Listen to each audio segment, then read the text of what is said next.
Good evening. It is August 10th, 2021. It is 7:05 p.m. Welcome to the San Marino Unified School District Board of Education meeting. Here is Board President Shelley Ryan. Thank you, Dr. Choi. And there is nothing to report from closed session. This is the start of our regular open session. It is 7:05. Call to order. I'd like everyone to join me as we stand and take the Pledge of Allegiance. Please place your hand over your heart and let's begin. I pledge allegiance To the flag of the United States of America and to the republic for which it stands, one nation, under God, indivisible, with liberty and justice for all. Thank you. May I have an approval of our agenda? This is an action item. I make a motion to approve the agenda. Second. Thank you, Mrs. Jack. Thank you, Mr. Chang. And so with that, I'd like to do a roll call. Mr. Kalaki, Aye. Mr. Chang, Aye.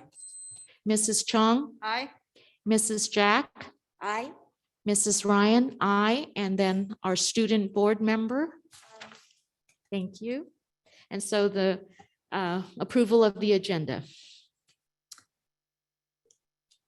I'm asking for approval of the minutes. This is also an action item. First, June 22nd, Board of Education meeting minutes. I move to approve the minutes. I second. Thank you, Mrs. Chong and Mrs. Jack. And so with that, I do roll call. Mr. Kalaki, Aye. Mr. Chang, Aye. Mrs. Chong, Aye. Mrs. Jack, Aye. Mrs. Ryan, aye. Student board member. Thank you. The motion passes. July 7th, 2021, Special Board of Education meeting minutes. May I have a motion? Move to approve July 7 board minutes. Second. Thank you, Mrs. Chong and Mr. Chang. With that, I'd like to do roll call. Mrs. Jack, Aye. Mrs. Chong, Aye. Mr. Chang, Aye. Mr. Kalaki, Aye. Mrs. Ryan, aye. And then our student board member. Thank you. Motion passes. July 13th, Board of Education meeting minutes. May I have an approval for that? I move to approve July 13 BOE meeting minutes. Thank you, Mr. Chang. I'll second. Thank you, Mr. Kalaki. With that, Mrs. Jack, Aye. Mrs. Chong, Aye. Mr. Chang, Aye. Mr. Kalaki, Aye. Mrs. Ryan, aye. Student board member. Thank you. Paul, would you please silence that? Thank you. All right, public comments. This is a procedural item. The Board of Education has adopted Board Policy 9323B to ensure the public's right to be heard in any matters pertaining to the San Marino Unified School District. Persons who wish to provide public comment will have three options to submit public comments. Submit through an online form, request to speak during the meeting via question and answer and phone dial-in, or third, request to speak during the meeting in person via the public comment card. The public may submit public comments for the open or closed session on August 10th from 11 through 3:30. This afternoon, I reported out that there were public comments. Comments that were received during this time will not be read during the meeting, but will be provided to the Board of Education. Please submit your comments in the future to the Board of Education at bit.ly/BOE81021. Request to speak during the meeting via question and answer and phone dial-in. During the public comment, the meeting will pause for 1 minute to take requests to speak. The raise hand function is used to take requests during the public comment period. For online attendees, press the raise hand icon to add yourself to the queue. For phone attendees, dial *9. The speaking order will be determined based on the order of requests received. Individual speakers will be unmuted and called to speak. You may also request to speak during the meeting in person via the public comment card. Please complete the public comment card submit the completed card to the designated drop area with the assistant to the superintendent no later than when the agenda section, item not on the agenda, consent section, information, action item is called by the board president. Opportunities for public comment are offered prior to closed session at the start of the regular open session for items not on the agenda and prior to the consent. Information and action items for matters on the agenda.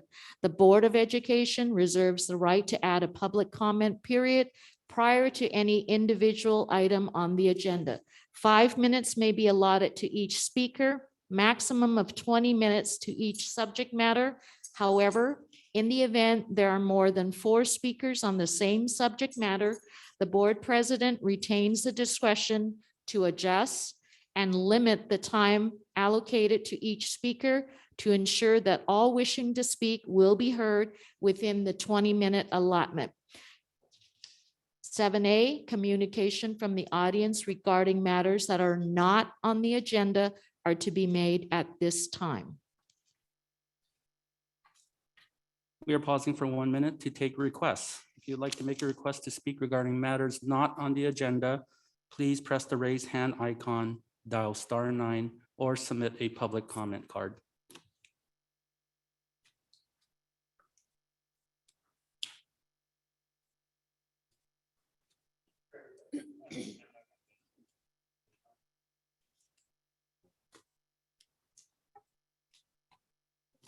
We have 30 seconds remaining. If you would like to make a request to speak regarding matters that are not on the agenda, please submit your public comment card or press the raise hand icon or dial *9.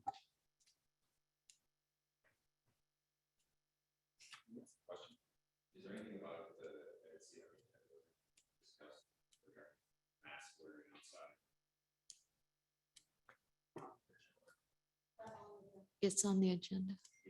Mhm.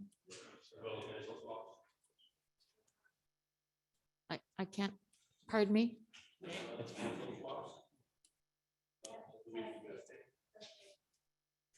That's all under the COVID.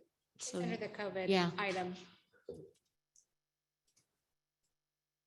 Okay, President Ryan, we have no requests on Zoom. thank you.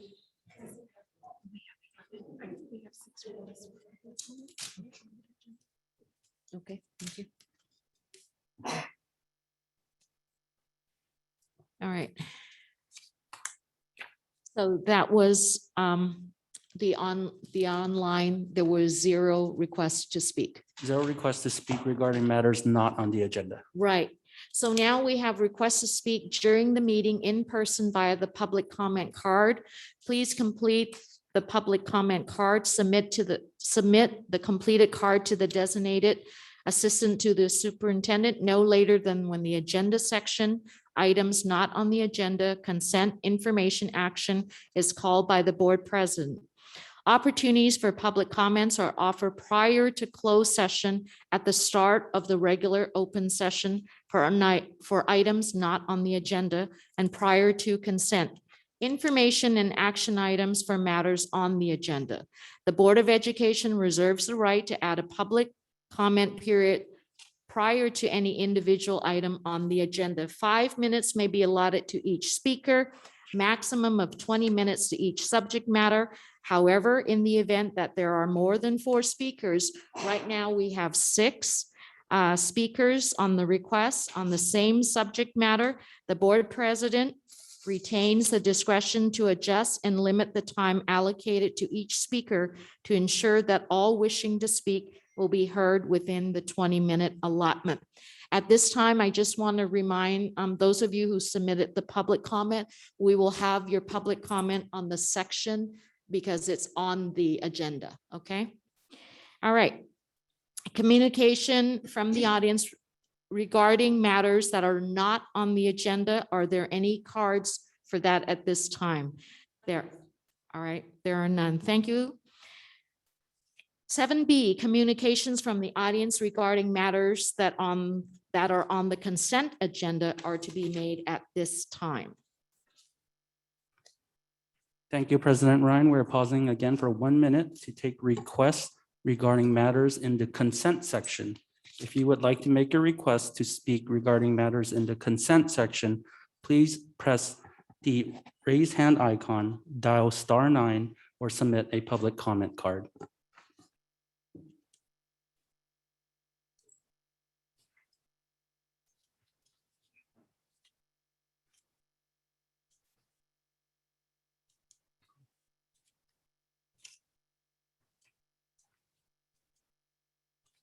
We have 20 seconds remaining if you would like to make a request to speak regarding matters in the consent section.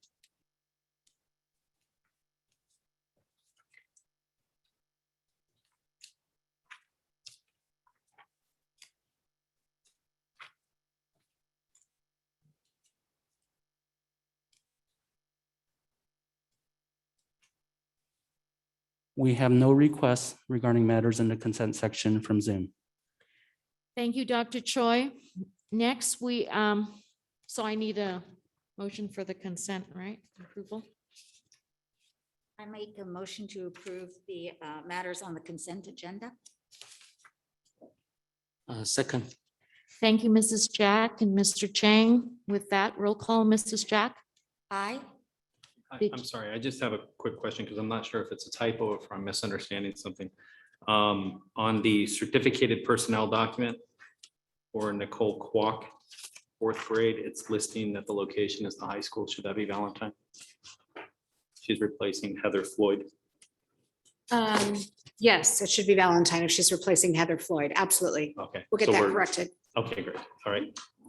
Just making sure we're proving what we should. Great. All right, so I have the motion and the second on the floor. I'd like to do roll call. May I just, Yeah. in light of Mr. Kalaki's very good point, I'd like to make a motion to approve the approve consent consent. agenda with the modification referred to by Board Member Kalaki. I'll second that. All right. Thank you, Mrs. Jack. And thank you, Mr. Clacky. With that, Mrs. Jack, roll call. Aye. Mrs. Chung, Aye. Mr. Chang, Aye. Mr. Kalaki, Aye. Mrs. Ryan, aye. Student board member. Thank you. Motion passes.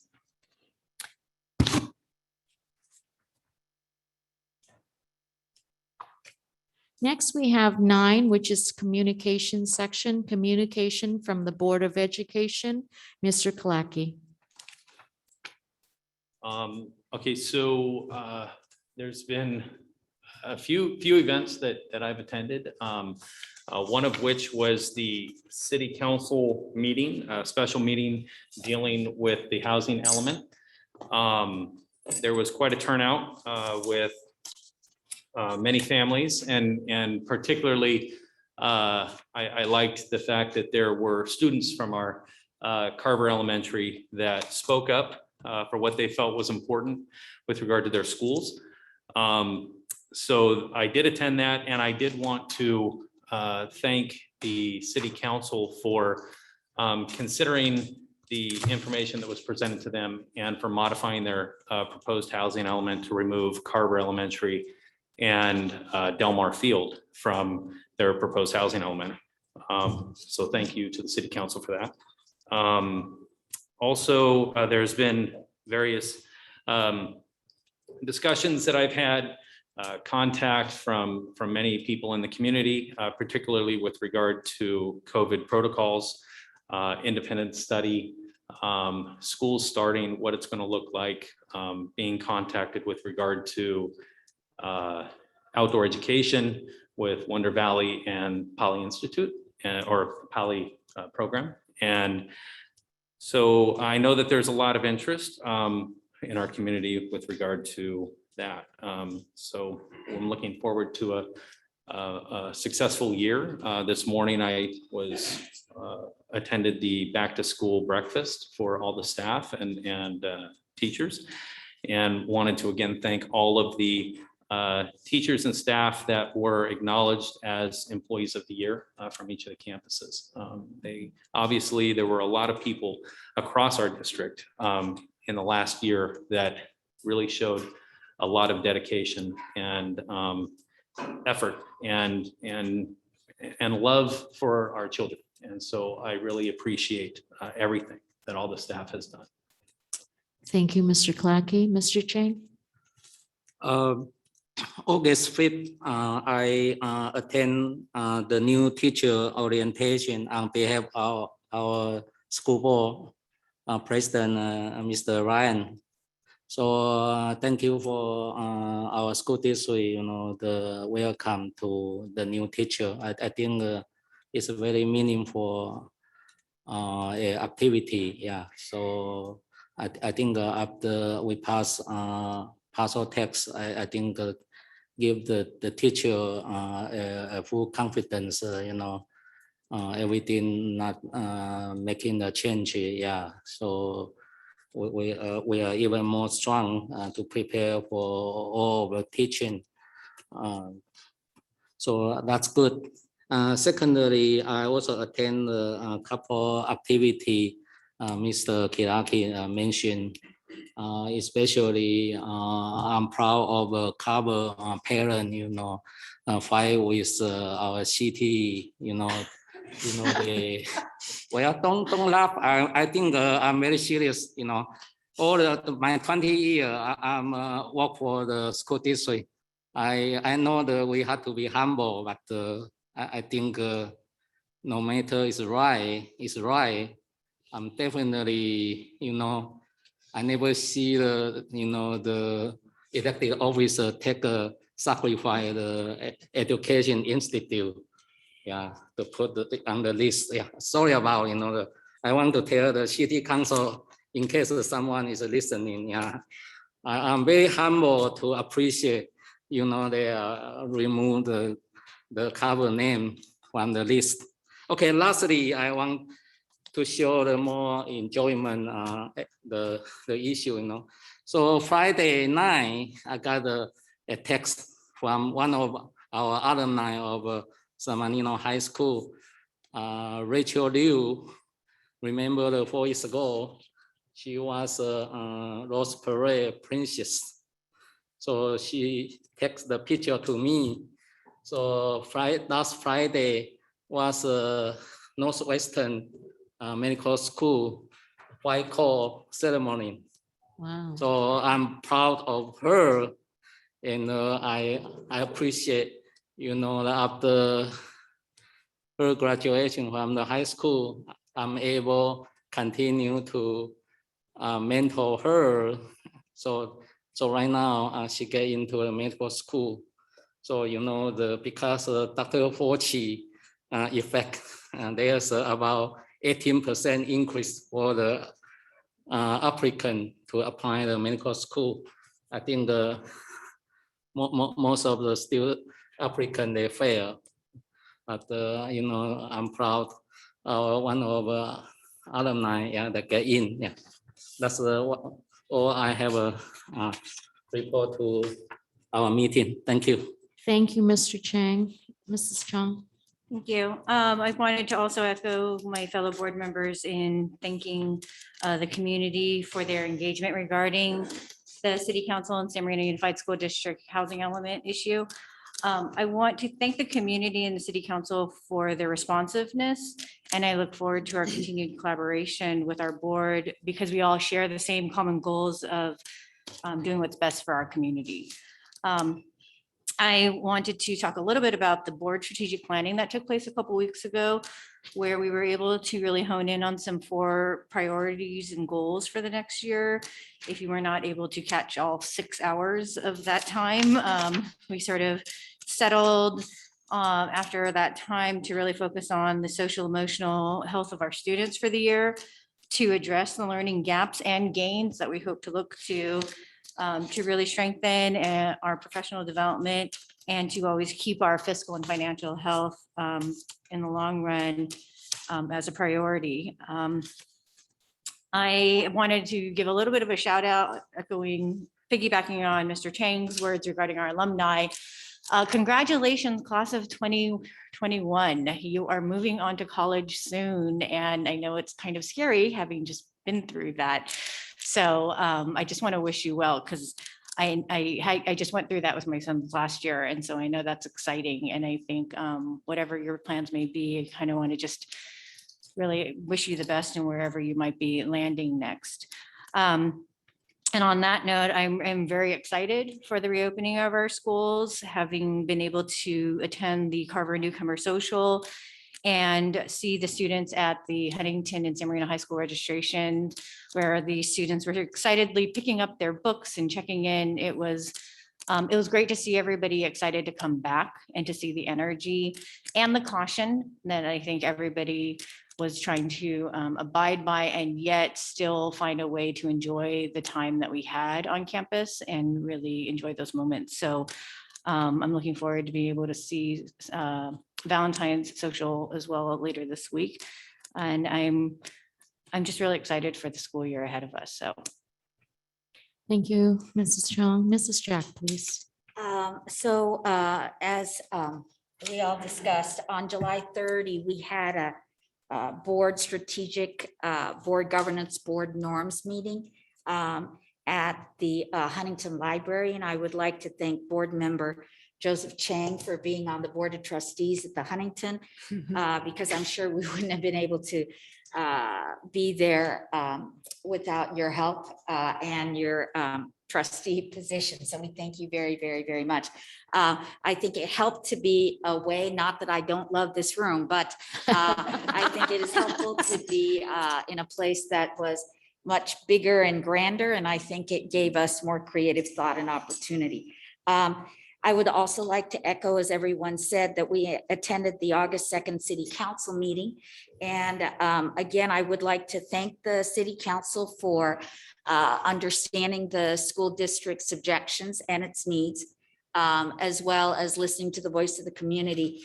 I am very proud of this district, and especially I would like to commend President Shelley Ryan for taking the leadership on that particular issue, which was a very sensitive and a very important one to our community. When you think of the possibility of rezoning Carver and Del Mar to be affordable high density housing. So we appreciate your leadership in getting that resolved. Really, Shelley did a great job. Also in that vein, and I know one of the most wonderful things to see when you go to that city council meeting and were the kids that came up and spoke. And it was a civic lesson in and of itself to see them go up, go to the mic and say that they believed that Carver should not be taken away from them. So I would like to say their names. They were Maxwell Zhao, Terrence Lee, Isaac Lee, Melanie Zhao, and Justin Tang. And it really, it brought back a lot of good memories about what this district does and what the city provides, what this district provides to its children. Today, we went to back to school night, and for that, I would like to commend Dr. Delatorre and your staff for putting on a wonderful breakfast. It went smoothly. It was wonderful. It exemplified what we want to do as we begin school. And as I say, there are two of the happiest days as a school board member. The first happiest day is when school opens, which will be tomorrow. And the second happiest day is in June when school closes. So today is the first of my two happiest days. So thank you very much, Doctor. Thank you very much, President Ron. By the way, Board Jack, actually I take a picture for those three kids, yeah, but it's back. So I'm thinking if I'm still alive after 20 years, so I will show them how great they find. Yes, school, yeah. yes. Well, in the interest of time, we all attended the same events. And so I'm very pleased to report that Superintendent Dr. Delatorre and her cabinet has provided a wonderful start for us with breakfast this morning. But also I want to recognize Dr. Richter for the professional development and what you put on for our staff. in kind of re-energizing our staff and really helping our staff to focus. And of course, our goal here is the children, the children, the children. And so with that in mind, the administration went on a retreat as well and collaborated on goals and mission, which were established by the board. Wonderful summary from Mrs. Chong. And thank you, Mrs. Jack, for your kind words about my leadership, but really I had to follow a tough act with the children speaking before me. So I was, not as happy as I would have been had I gone ahead of them. San Marino Night Out was a wonderful event. It brought the community together. There were approximately 400 people at Lacey Park enjoying music, food, and just each other's company in the outdoors.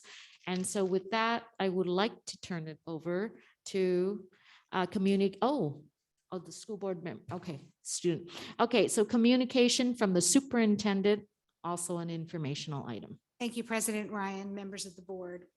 I just want to take this opportunity to thank all of our hardworking principals, teachers, support staff, and parents for working so incredibly hard to get everything ready for a great start to our school year. I especially want to thank Dr. Lena Richter for planning and preparing for our professional development on Friday and Monday. And of course, Dr. Steve Choi for just his oversight, leadership, and management of all things COVID-19. It's been quite a challenge, as you all are aware, to keep on top of that, and things change so rapidly, and he has just done an exemplary job of staying abreast of all of that. I also have the privilege of asking one of our wonderful teachers of the year, Ms. Courtney Rushing, to come on up to the podium. She's going to be introducing to the Board of Education our new student board member. Ms. Rushing. Thank you. Thank you very much. It's an honor to be here. I mean, this morning at the breakfast was the biggest honor I think I've ever received. I received the Founders Day acknowledgement as well. And I couldn't be more blessed with the kids that I get to deal with. And Karen Huynh is one of them. She is our ASB Vice President and an amazingly mature, articulate student. And I'm super proud to offer her to you all. She will give you wonderful feedback, and she will definitely relay everything back to ASB that we need to be aware of. So I'm very proud of this young lady, and she'll be wonderful for you. So thank you very much. Thank you so much. Welcome. Student board member, your communication? I currently don't have any updates. Yeah, school hasn't started yet, so yeah. You're off the hook. And we are so excited to have you join us, and we're looking forward to some robust conversations with you. And so thank you for joining us. All right, next communication from the audience regarding matters on the information agenda, which are to be made at this time.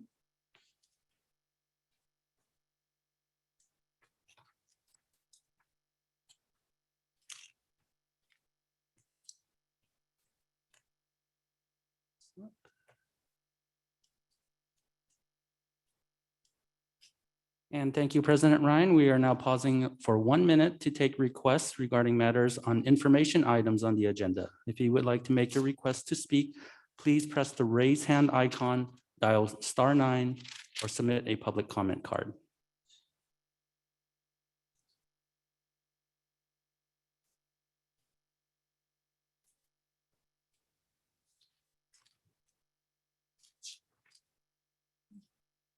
We have 30 seconds remaining. If you would like to make a request to speak regarding the information items on the agenda, please press the raise hand icon, dial *9, or submit a public comment card.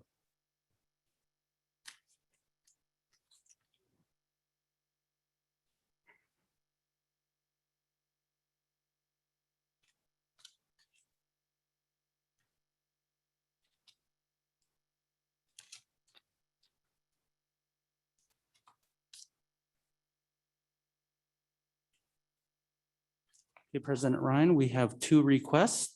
The first is Amanda Guthman. Amanda, your line is now open. Hi there. I am concerned. I had heard that the kids are going to have to wear masks at recess and outdoors. Is that true? And I guess my question is why? I don't understand why they have to wear masks at recess and why that was put in. So I would like to hear from the board some reasoning behind that.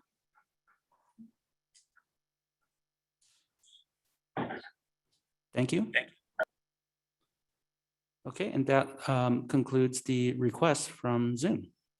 I thought we had two. There was one additional one, but they lowered their hand. Oh, So, yes. okay. All right. So part of this communication section 11A on our agenda is the testing for COVID plan. And we do have several cards. We have 7 cards within the 20-minute.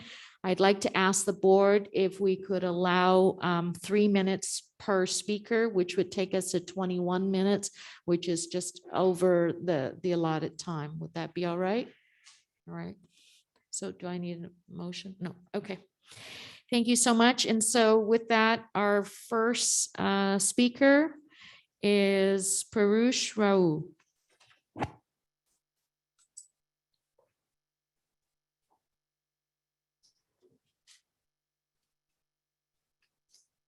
Thank you to the school board and to the district members for allowing me the opportunity to speak to you directly. And I want to take this opportunity to talk about the lessons we've learned so far about this COVID infection. I'm a pulmonary critical care physician at USC, and I take care of patients in the ICU at both the Keck Hospital and at LAC USC. So my experience that I'm speaking to you is firsthand, and I feel that it's important that I present to you as I give you options that we go forward in allowing our students to go back to school and maintain them in school throughout the year. First, what have we learned? This virus is spread through the air, and it's contaminated and is present in droplets that are present as we speak, as we talk, as we cough, and as we breathe. And these droplets get spread and get touched on or spread to surfaces. And as we touch these surfaces and then touch these hands to our mouth or to our nose, we become infected. Second, we know that masks prevent this infection from spreading and from contaminating by several different ways, limiting the airway droplets that are being spread, as well as limiting the contact of our hands to our mouth and to our nose, preventing the infection. Thirdly, about 10% of those people that are infected with COVID infections go on to have long-term complications. These long-term complications are defined as illnesses that occur after 6 weeks of an infection. At this present time, we do not have a clear understanding of how long these long-term complications persist, and I am worried that these will persist in our younger population, specifically the kids that go to our schools. Lastly, there is a vaccine out there, and the vaccine is doing what it's supposed to do, which is limit the infection and limit the complications that arise from this infection. The vaccine does not mean that we are immune from this infection completely. And therefore, we must be mindful that a vaccine is not the cure-all, and there are other things that we must do to maintain or limit this infection. And most recently, the demographics or the characteristics of this infection have consistently or dramatically have changed. Because of the rate of vaccines among the older population, this virus is spreading dramatically in the younger population. The number of patients that we are seeing in the ICU now are younger, in their 30s and 20s, and I am concerned, and I'm hearing from my colleagues in pediatric, pulmonary, and ICU that there are children in the ICU from this infection, and that infection rate is continuing to increase. Okay. And lastly, I have to say, as a physician, that each person's choice to take their medical decisions is that it is their choice. I am not mandating or recommending that everybody be vaccinated. It is an autonomous decision that needs to be upheld as a part of each person's right. As all of the members of this board and district have pointed out, the number one concern is the health of our students and of our children. Our children are our most precious resource in this community, and all measures must be taken to protect them. With that, I ask you for several discussion points. One, the presence of a mask while children are at school at all times, irrespective of where they are or what activities they're doing, with the exception of eating.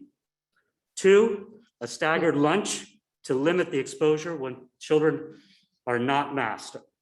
Three, establish a protocol for identifying infected students and identifying how we can mitigate this transmission once the infection has been found in school.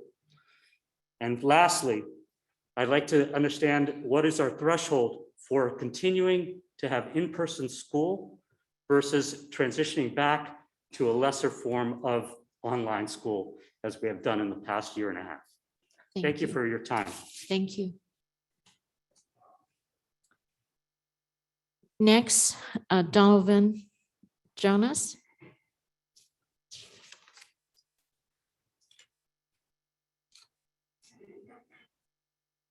Good evening. Thank you for letting me speak. Thank you. And thank you for all your hard work. I understand this is a very difficult position for all of you to be in. So thank you for the gentleman before me. And of course, being a physician, we know the fallacy of an appeal to authority. There's a lot of, I know. And with all due respect to the gentleman before me, please show me the studies. I've made it a full-time job of myself for the last 18 months to read every study available under the sun on COVID. When it comes to this demographic in elementary schools, there's no study that says outdoor masking lowers transmission or is useful. God himself, Dr. Fauci, yesterday said, hopefully, there won't be any long-term effects for our children. As a parent, I cannot have my child go outside in heat, be masked, when we don't know the consequences. The CDC had 18 months to do a study on masks in schools, 18 months. Did they do a proper study? They did not. Makes you wonder why. Now, masks do work, I completely agree. Now, when I have to constantly adjust my mask, it does no good whatsoever. In fact, every study out there shows that when people implemented mask mandates, COVID cases went up. I mean, the data is out there. Now, masks by themselves, when worked properly, absolutely work. This does not. Now, I moved my son Andrew to Valentine this year. My stepdaughter Amelia has been here for a year. And Valentine did an amazing job when it came to the online school. That's why I moved my son. Now I'm divorced, so I had to have a discussion with my ex-wife, moving to Valentine.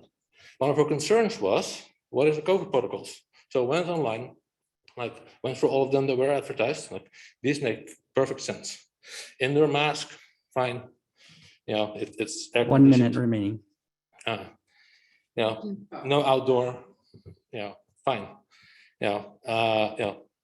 Optional testing for kids, also fine. Then last minute, bait and switch. Right after I sent an email to Chandler that I've enrolled in Valentine, you come out with this. Last week, this meeting was advertised as a discussion, not a, hey, we're going to change things. I want to say something else.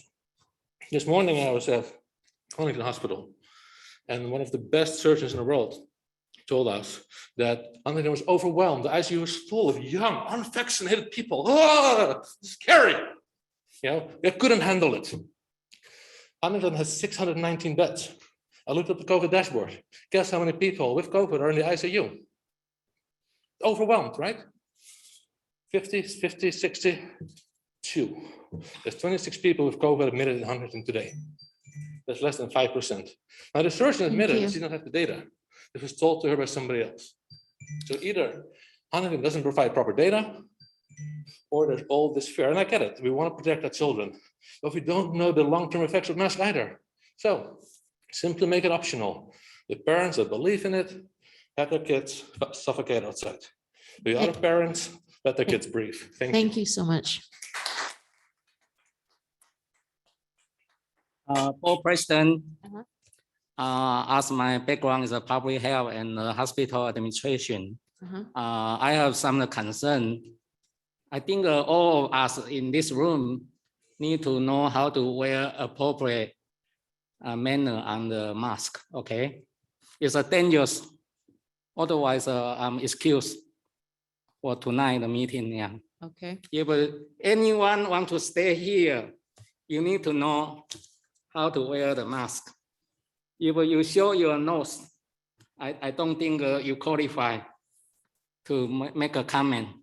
And also, it's a negative, the role model for the community.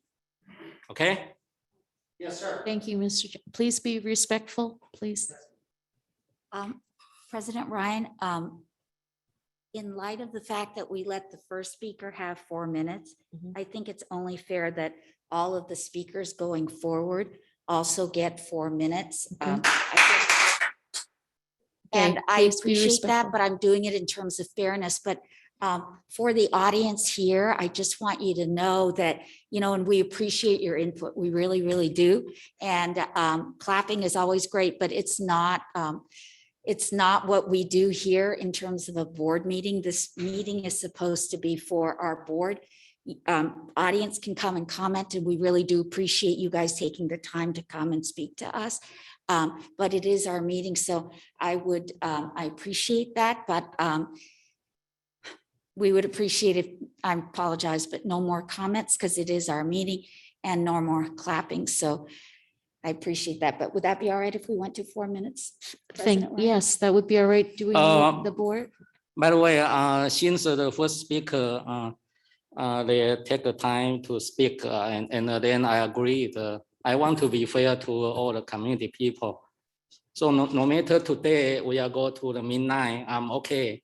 So give the equal the time to everyone to speak, okay? I think that's my individual. Yeah. Sorry about. Don't give Joy any ideas. Okay. No, it was fine. You're okay. All right. So let's, next up, Joy Flores. Come on, Joy.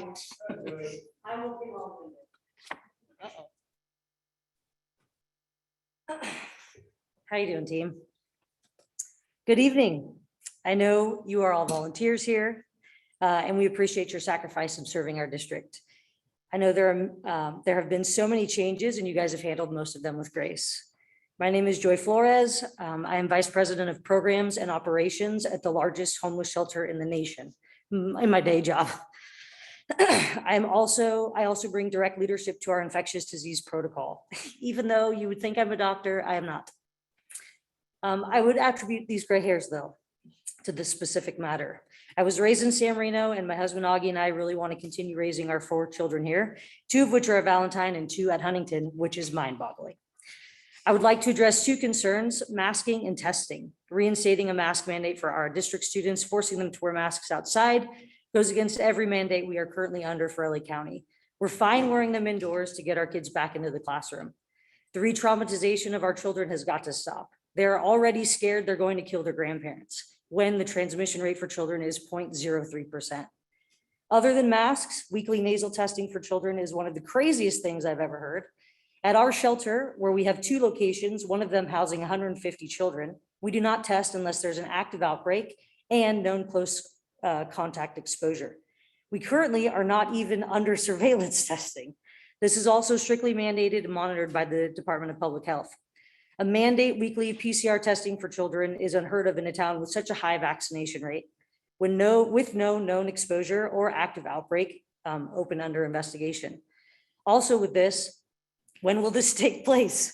When we have mandatory testing, it takes hours, paper consent waivers for minors every testing date. Logistically, why would we take away educational time for this? If a child is sick or exposed, they should stay home. This will sideline most of our risk, and we're, mostly responsible adults, and we feel the same way. Not only have over 40 families left the district based on how COVID has been handled, if this stands, we will lose more families. I will not send my children to a school run by an administration that is so easily manipulated by fear. School starts tomorrow. Our kids have asked 400 times about masks. It's horrible. For more emotional and cognitive development, we ask that you would put their mental health just as high as their education. If some kids and parents feel safer wearing a mask outside on the playground, they are more than able to. I am not anti anything. I love our city and I want everyone to feel as safe as possible coming back to school. I heard summer school went great and outside masks were not mandated. Reinstating this mandate is overreaching and not appropriate. Thank you for letting me share. Thank you. No. All right. Andy and Lauren Savares. So my name is Andy Sabres. I'm here on behalf of 2 boys that are going into 5th grade and our little guy who's going into TK. I had a number of prepared comments, but I want to start with the gentleman who started first. And right in the middle, he said, we have the choice. The parents in this room have the choice to make for their children. We have the choice to send them to school.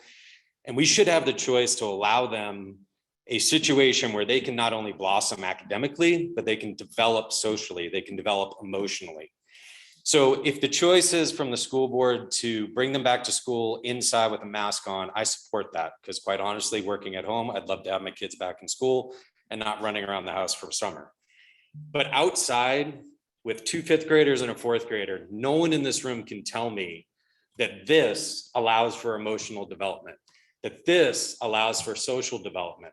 When a 4-year-old can't see if his classmate, who he doesn't know because he's coming to the school for the first time, is smiling at him or frowning at him, or his teacher is doing the same, you can't expect him to read the eyes of another child and know developmentally, how am I doing?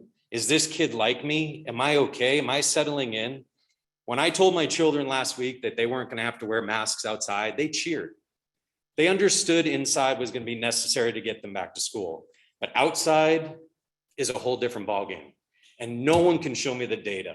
No one can show me the data that is putting their health at risk.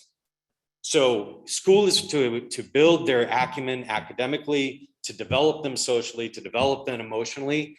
And that mandate takes that away. The testing, again, back to the first gentleman, should be my choice. Should be my choice for what is best for my children, what is going to happen to them at school.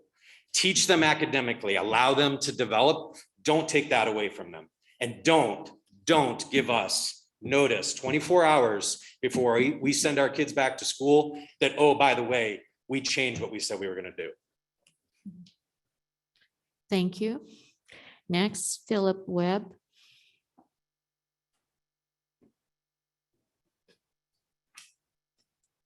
Thank you, board. My name is Phil Webb. My wife's Julianne Webb. We have 4 children, all at Valentine, 5th grade, 4th grade, 2nd grade, and kindergarten. I'm a 3rd generation San Marino resident and not really happy about it right now.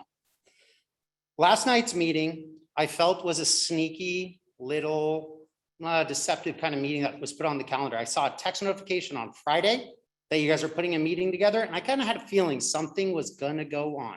So I listened.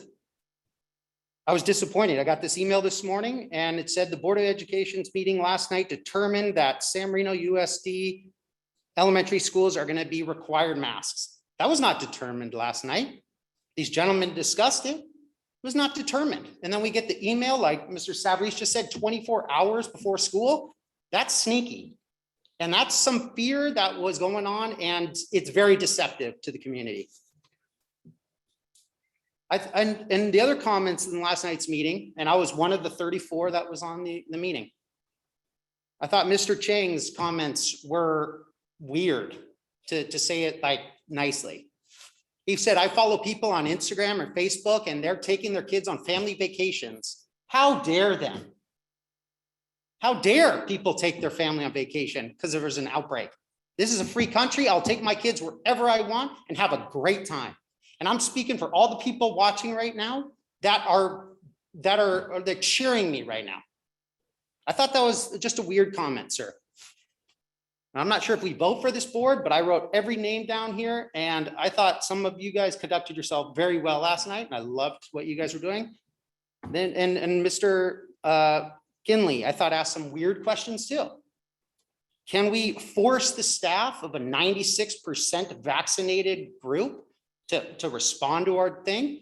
And the gentleman said, I don't know if you could force them. And then he also said, can we force and mandate them to get vaccinated? Well, legally, no.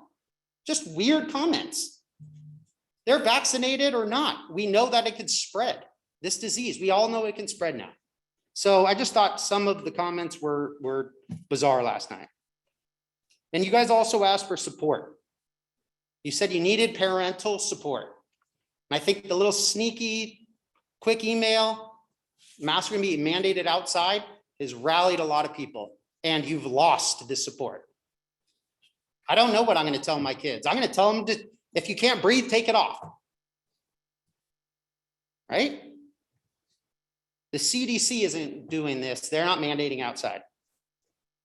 The San Marino Unified School District made the sneaky decision 24 hours before to do it. Not cool. So we have options, like we said. If parents want their children to wear the mask outside, please do so. That's okay. 1 minute. The other option, like we all have, if we're scared of the virus, San Marino did a great job last year. Brought some kids from Chandler, brought a lot of other kids in from the district. I pay $30,000 up the street at a private school and they can come here because we did a great job online. You guys did a great job, whoever's in charge of it. You have the option to stay online or to stay home if that's what the option is. Keep your mask on your kid if you like, but don't make it mandated. Thank you. Thank you. Cole Harris.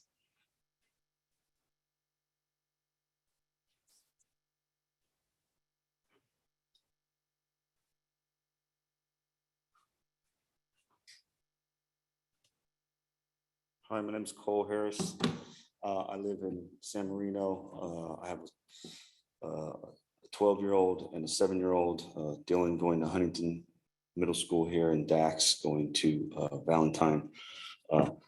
I feel the both sides of this. I see where the tug of war is going on with everyone, and you know, the very fabric of America and being American is the right to agree to disagree. So as well as the doctor pointed out his comments, and Phil pointing out his, and people that are against it or for it, either way, the tug of war is going. I found it odd that the very first question that was posed to the board tonight by a lady online asked a question, and that question wasn't even answered before we even got up here to speak. So I'm speaking right now, taking part of my time to point that out. So all of us, I think the community, we just want reasoning. What is your reasoning behind this? Because, you know, in the community, we comply because we want it to end, but because it's we're complying, is that it may never end. So I could say that again and again and again and again and again. So as much as you comply with things, is it ever going to end? When is it going to stop? When is under the guise of security going to stop this?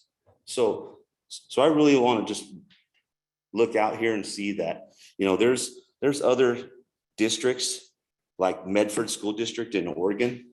They will allow masks optional after school athletics and outdoor activities that are not required as a part of a student's education. So recess to me doesn't seem like it's a part of a student's education, right? So maybe in PE outside, you're wearing a mask, but when you're outside and it's not in an instructional environment, then you shouldn't have to wear a mask. It should be optional. There's other school districts all over our America that are coming up with other strategic things to do this, to basically fill the void. And I feel that Joy made a lot of great points. I mean, she's dealing with homeless people for gosh sakes.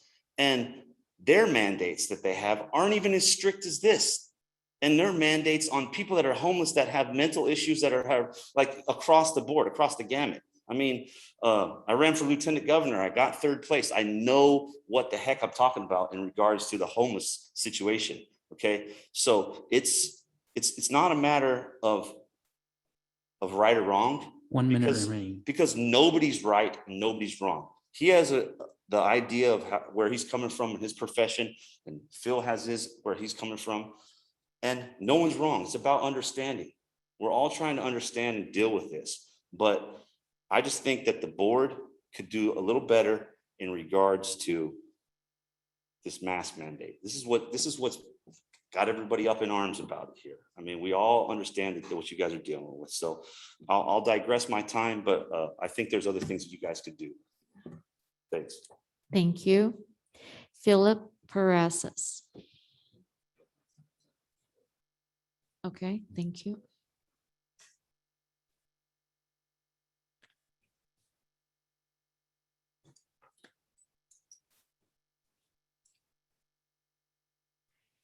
All right. 11A, LEA testing COVID plan, Dr. Stephen Choi. This is an informational item. Dr. Choi will provide an update on the LEA testing COVID plan. Thank you, President Ryan. Good evening, board members and executive team. Thank you for providing me the opportunity to present again tonight. I will be presenting the district's COVID testing plan as an information item. I'll start the presentation with some background on how it became possible for us to even propose a robust COVID testing plan.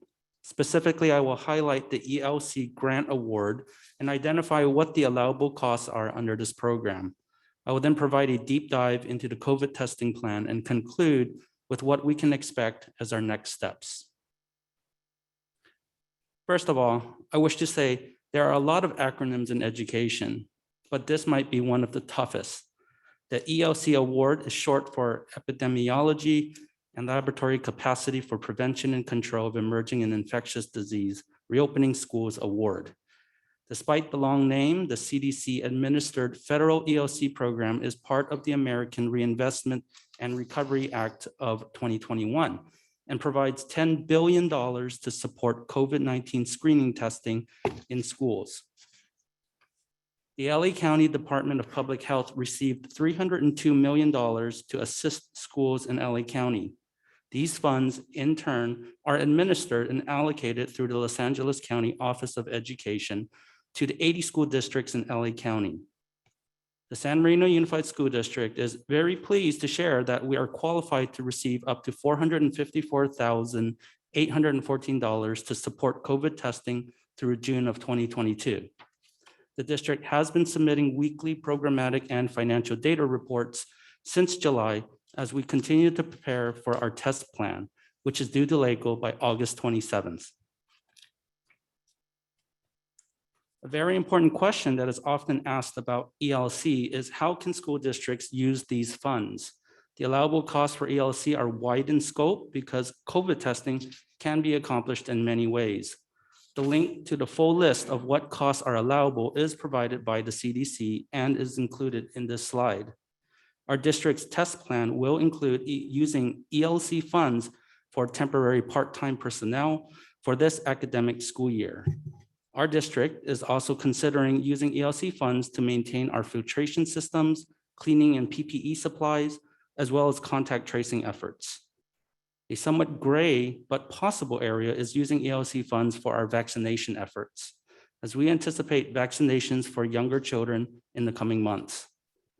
Outreach will also be very important to maintain our robust COVID testing programs. As we work towards implementing and monitoring these programs, there may be other costs that ELC can help pay for. Let's take a deep dive into the SMUSD test plan. There are 6 key sections and I will highlight each of them through the next series of slides. Let's start with testing models. The district's testing plan is driven by our testing models. We plan to provide two types of testing, the first being asymptomatic PCR screening. The purpose of this testing program is to screen for individuals who may be infectious with COVID but are asymptomatic. We plan to provide weekly on-site testing to all students, staff, and volunteers. The majority of these tests used will be PCR anterior nasal tests. These tests require a swab to be inserted approximately 1/4 to 1/2 inch into each nostril. The swab is swirled against the wall of the nasal cavity. This is not the brain tickler style test that often people cringe. There will be an option for an oropharyngeal swab test that would require a swab at the back of the mouth. Due to our partnership with Omni Pathology, they will send a team of at least 6 clinically licensed and trained swabbers per day per site. At the elementary schools, the swabbers will pair up and visit class by class to administer the test to students and staff members who have registered and provided consent. The swab specimens will, I'm sorry? Sorry to interrupt you, but we're all just sitting here. Hearing you sound like a robot reading this is really disconcerting. I'm sorry, I gotta say something. I was trying to be polite up there, but come on, guys. Seriously, you sound like a robot when you speak. Please be respectful. I'm trying to be respectful, but he's not respecting us. Like, understand, remember, this is a community that we live in, and we put you guys where you're at. Okay, so you're supposed to serve us. So when we sit here and we come back to you with what the community is coming back at, and now you were very quick to say, oh, we do the procedures this way, but we put you where you're at. We understand that you're volunteering. I get that. Okay, but you can't just sit here and tell us, the community, to shut up. No, we're not asking you to. But we're appalled at this. Appalled. Every one of us are appalled at this. Do you really think kids are going to allow you to stick this thing up their nose? Enjoy that. Good. I guarantee you. Grab that and pull it away. I mean, it's not realistic. I'll leave, no problem, but like, be realistic. You guys gotta be realistic. You're not being realistic. We're laying off. All that crap. If I stay here longer, it's gonna be. Madam President, could we please move forward with our meeting? Yes. All right, I would like to ask the audience to please allow us. We are trying to conduct business. We are presenting information. Would you please be respectful, or I'm going to have to ask you to leave? Yeah, okay, we're going to proceed. Thank you. No, it's, we've had it no. By consent, or are you guys or school is mandating the students participate? Well, it says here that this is an informational item. We're just bringing information. Perhaps if we may be able to continue and then.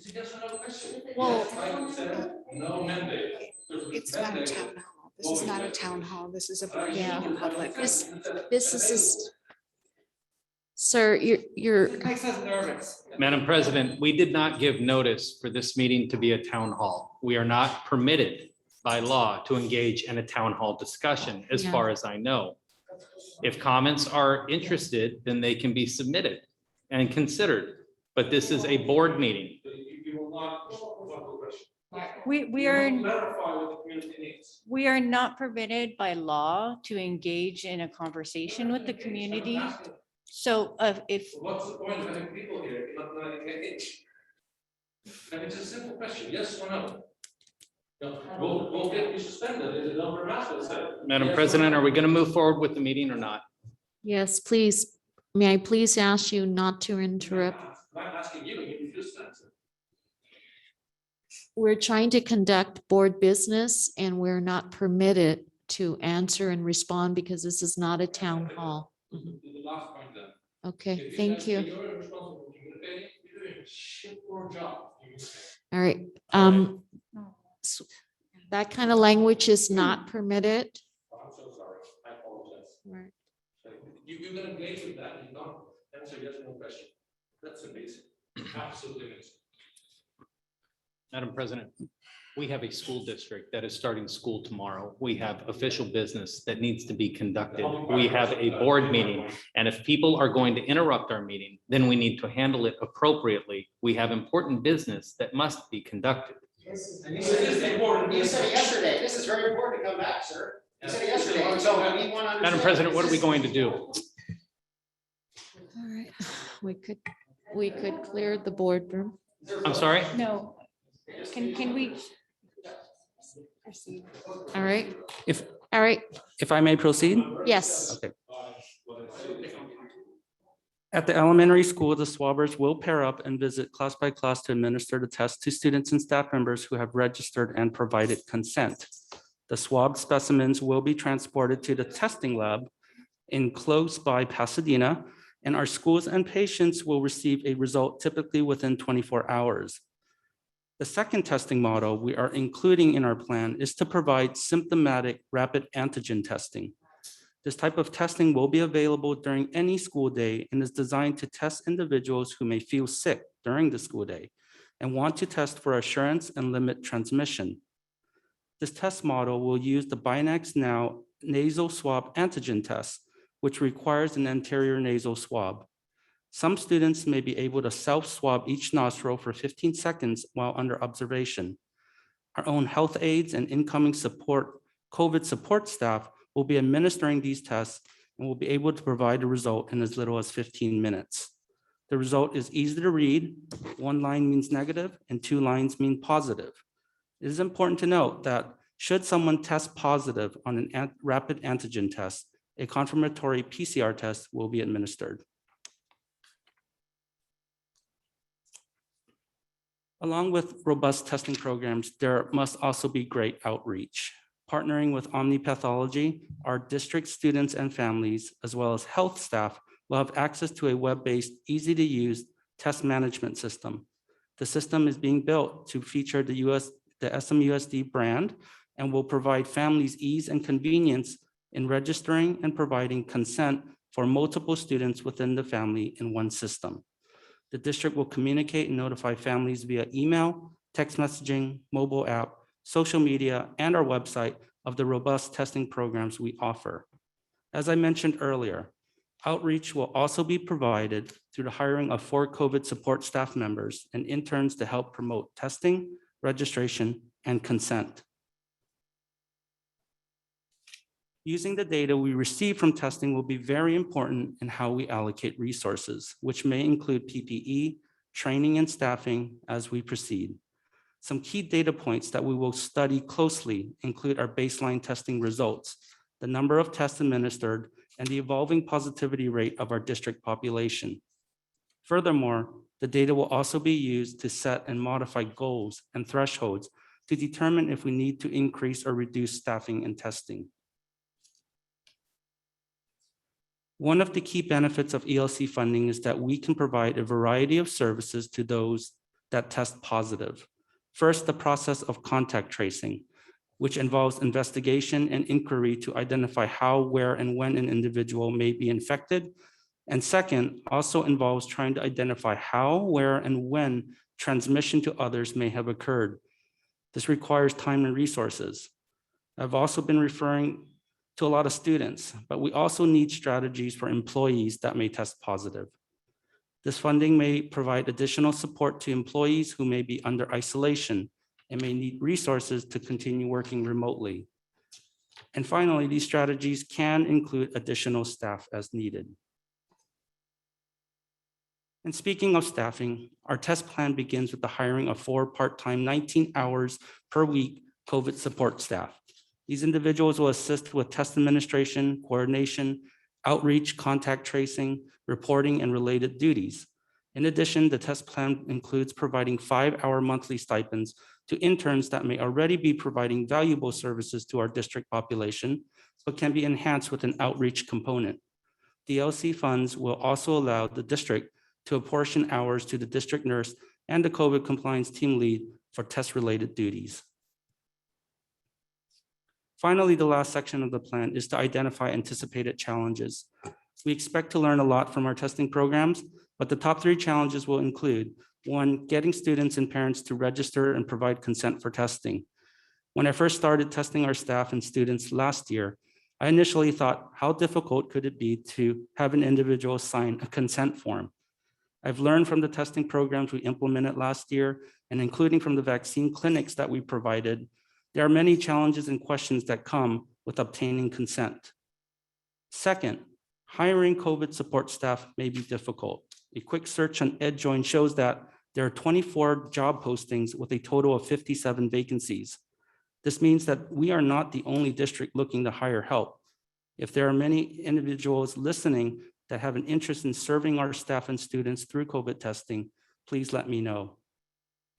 Finally, the last anticipated challenge is gauging the capacity to test students with a reasonable amount of time. I'm hopeful that our partnership with an experienced testing lab with robust technology tools such as the custom test management system and the hiring of more staff will enable us to overcome these challenges. I would like to conclude with what to expect. Our next steps include finalizing the schedule of testing days with our schools and communicating to families that schedule. We will ask families to register online, provide consent, and provide medical insurance information if they are insured. As I mentioned yesterday, families and staff will never see a bill. They may receive a statement from their insurance showing them how much the test costs. If medical insurance does not cover the cost, the lab will. Uninsured individuals will be covered through the federal CARES program. We expect to start testing as early as next week. We will continue to communicate updates in regards to the testing data we receive and will consider adjusting our overall COVID safety measures, such as masking and daily symptom screenings, so that COVID testing works as an intentional and effective tool for protecting our students, employees, and volunteers. That concludes my presentation. I'm open to any questions. Thank you, Dr. Choi. I'll open it up to the board first. Although this for the meetings for school board, but since I have an audience in person or in the room, so I would like to give a clarify what my comment yesterday. I think is very important.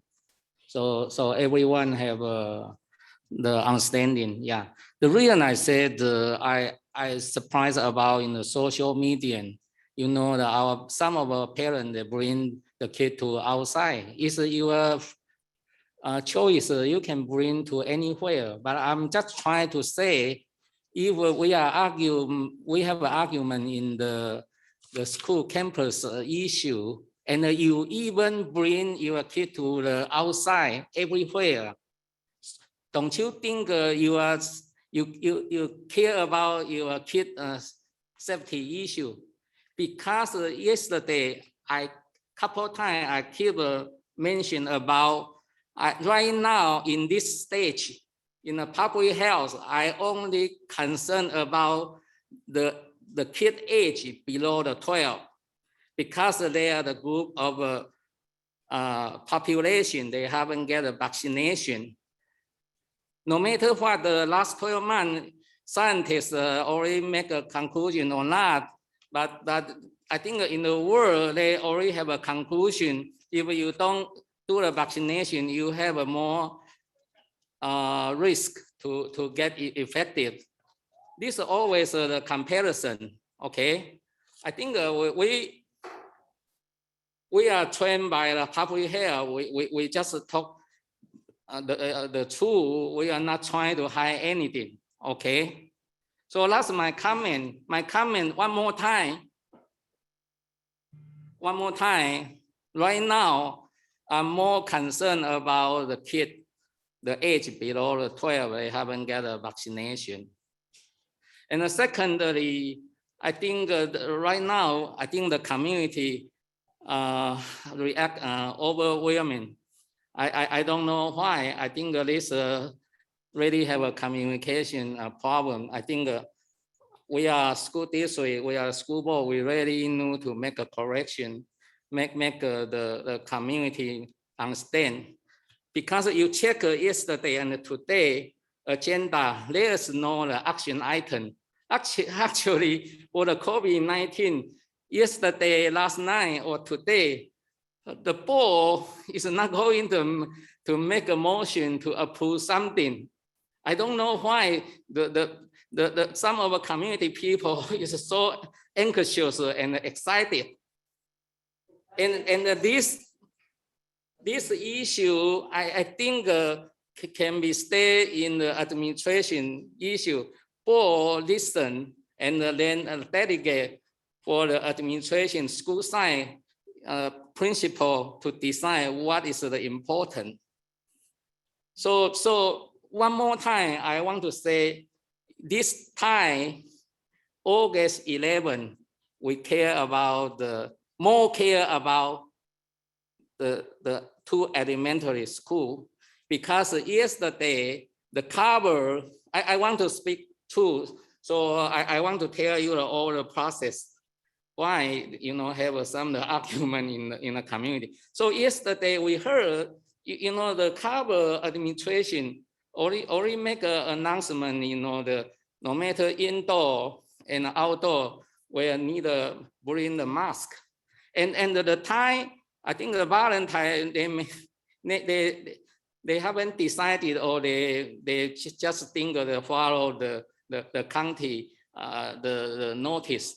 But later, then there's a group of the parents, I think about 48, they have a petition. They are very concerned about they think for their young kids not enough to give a protect. So then they are urge the school district, we need to take more the cautious. End up, they start to have a discussion, but in fact, there's no the action item. But then later, the Valentine, the principal, they come out an email. That's the reason they come out, said both of indoor and outdoor, they need to wear the mask. So this is the fact I want to share with you. That's it. Yeah. So I don't know why we need to cause the anger so much.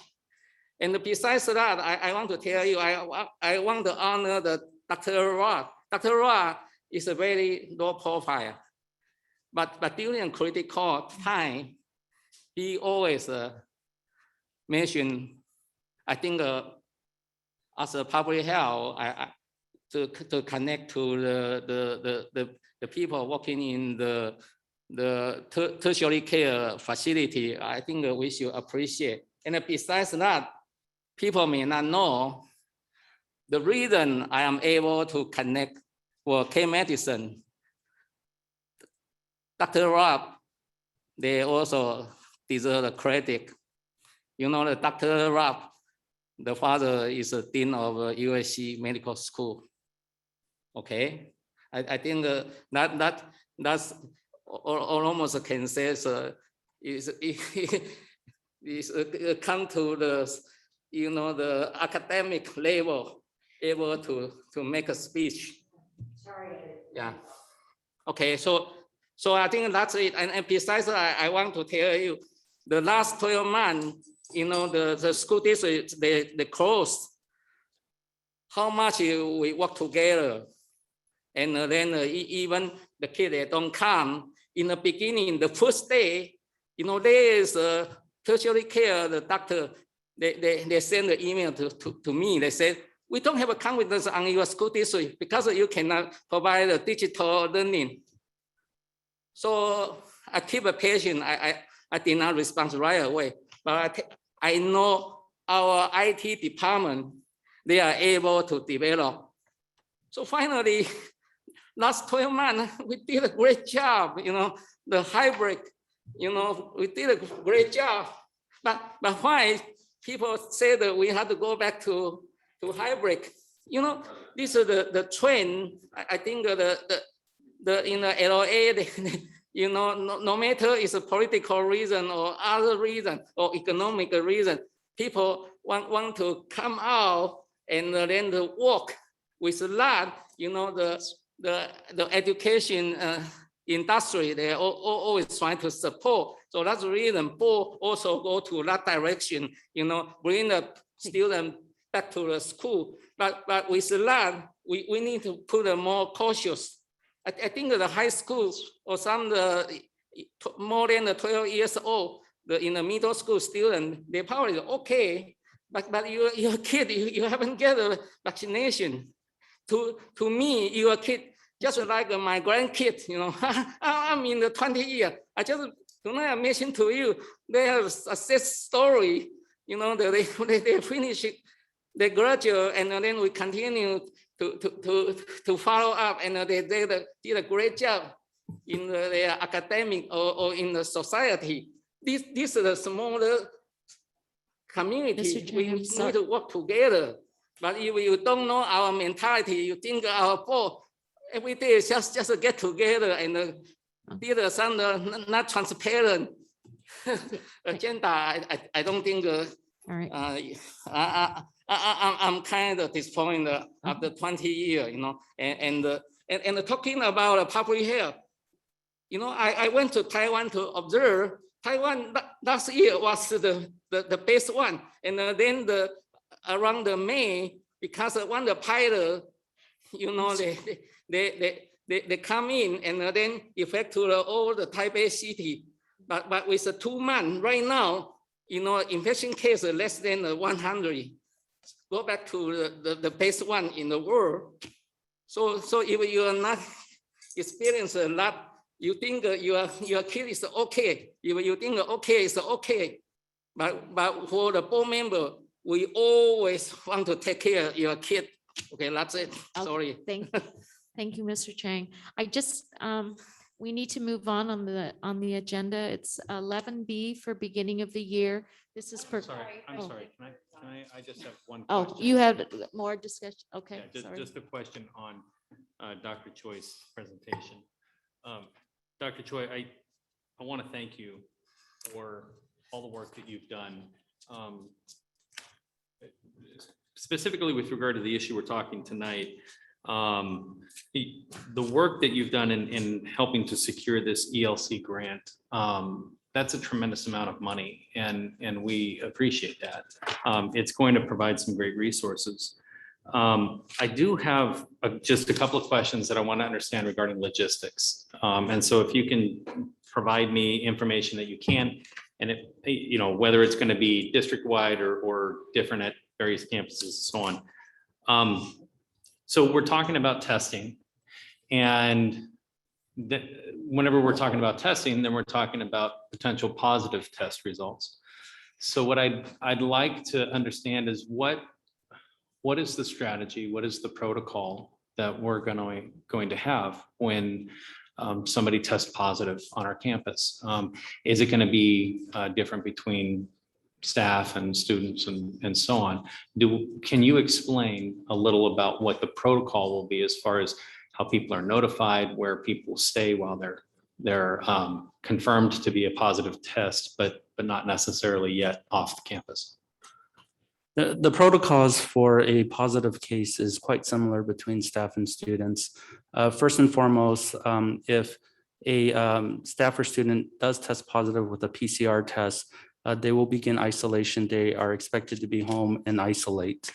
And that's why I specifically mentioned about the ELC program, because it's not fun to isolate.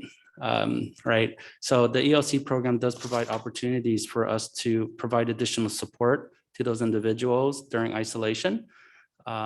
But going back to your original question about what happens, the protocols are very clear to us from LA County. They have an exposure management plan that we must follow.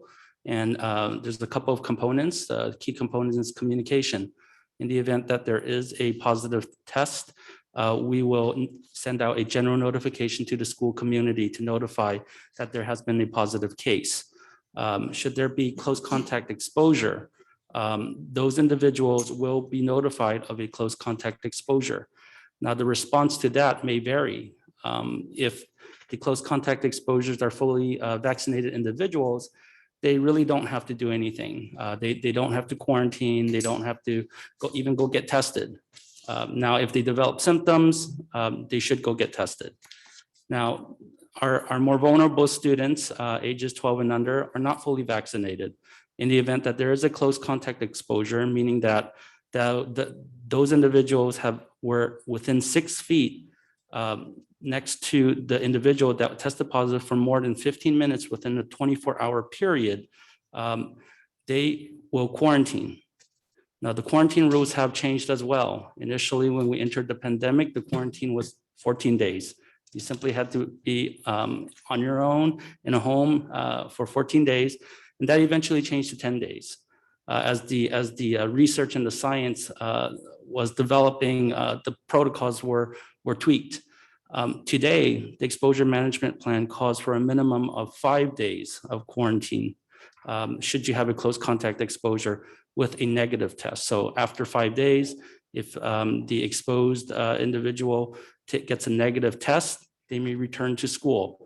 However, they must monitor for symptoms for at least the next 10 to 14 days.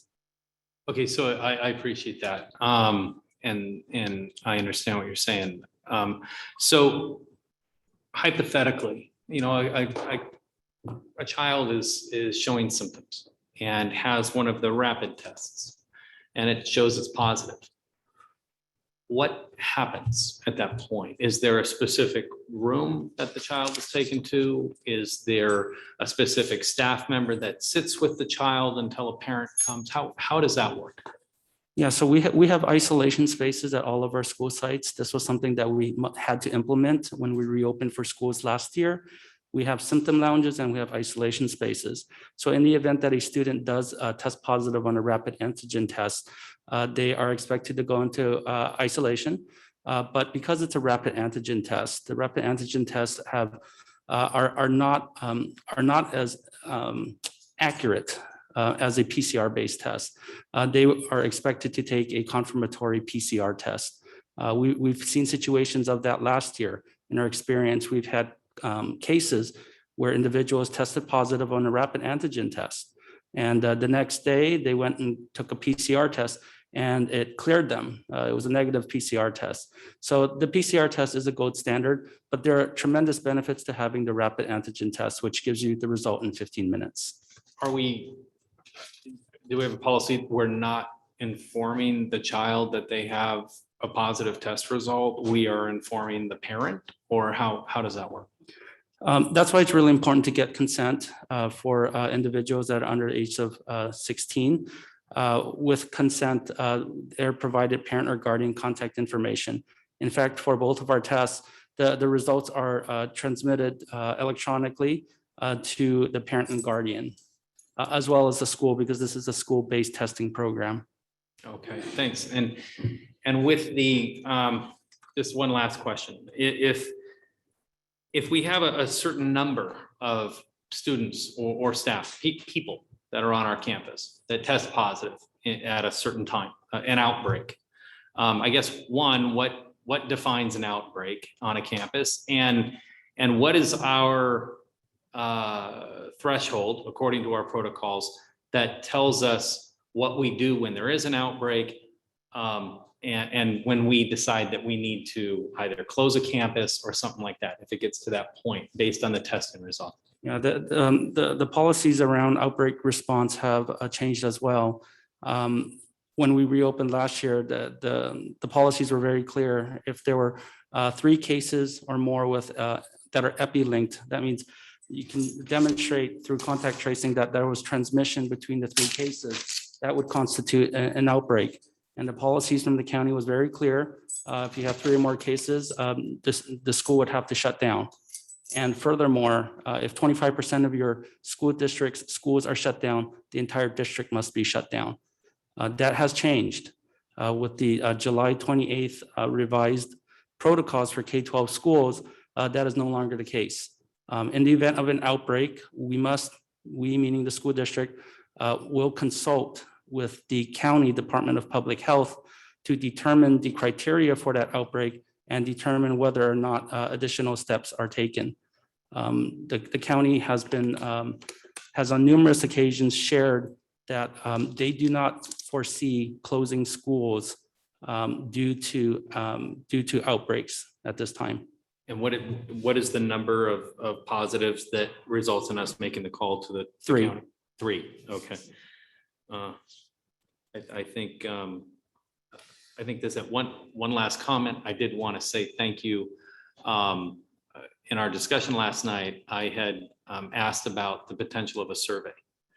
And sure enough, I received a survey for my children. And so I wanted to thank you and anybody else on the staff that quickly considered that and put that into action. So thank you very much. I really appreciate that. It was my pleasure. I know that was of interest to the board and interest to the district to get data. And I can share that at this point, not everybody's completed the survey, but of 886 responses, we have 89% that are fully vaccinated for students that are ages 12 and up in our district. Thank you very much. I just had a question regarding the consent section, the consent portion of the testing. So it says that parents can register for student testing online, provide consent and medical insurance information. Correct me if I'm wrong, the way I'm reading this, it is not mandatory. It is not something we are requiring our parents to participate and our children to participate in. Correct. The district is not requiring students or staff to test. So I guess that begs the question, other than wanting to know where we're at, what is the rationale in a very general sense? I'm not looking for long details, but in a general sense, is it about collecting data? Is it just about getting a sense of where we are? What's the rationale, generally speaking?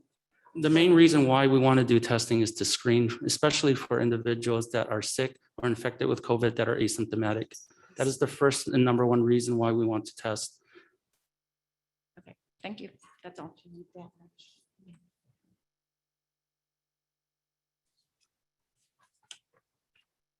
Are there any other comments or questions?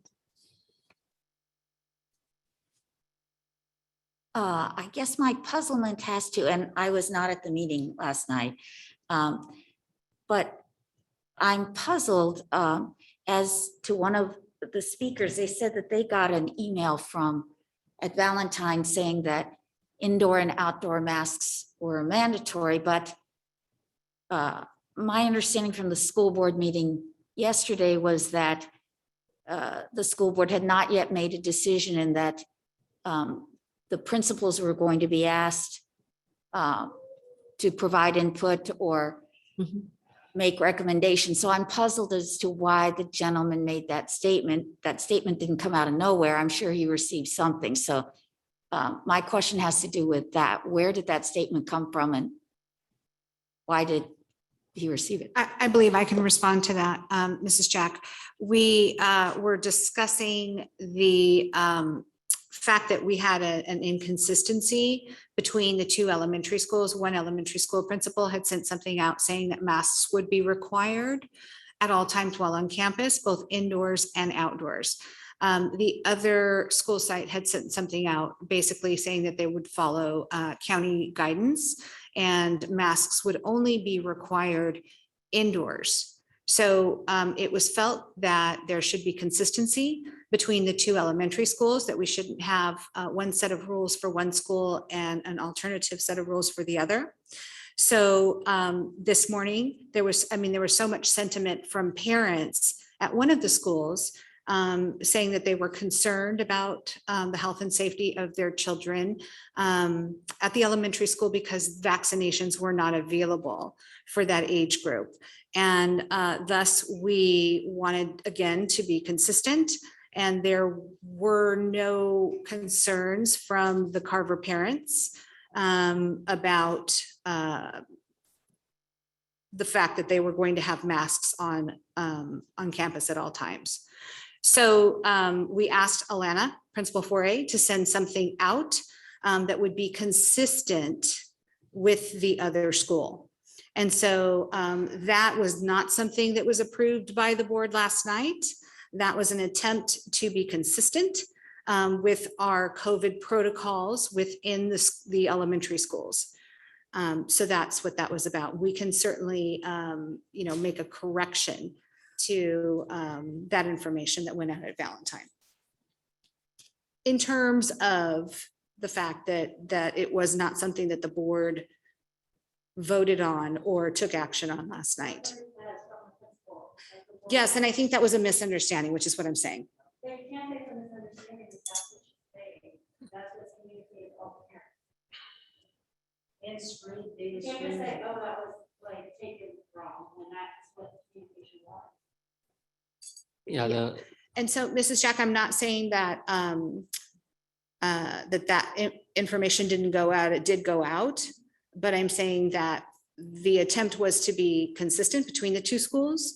The information that is incorrect is simply that the board took action. So that was, I think, communicated in error, and that needs to be corrected.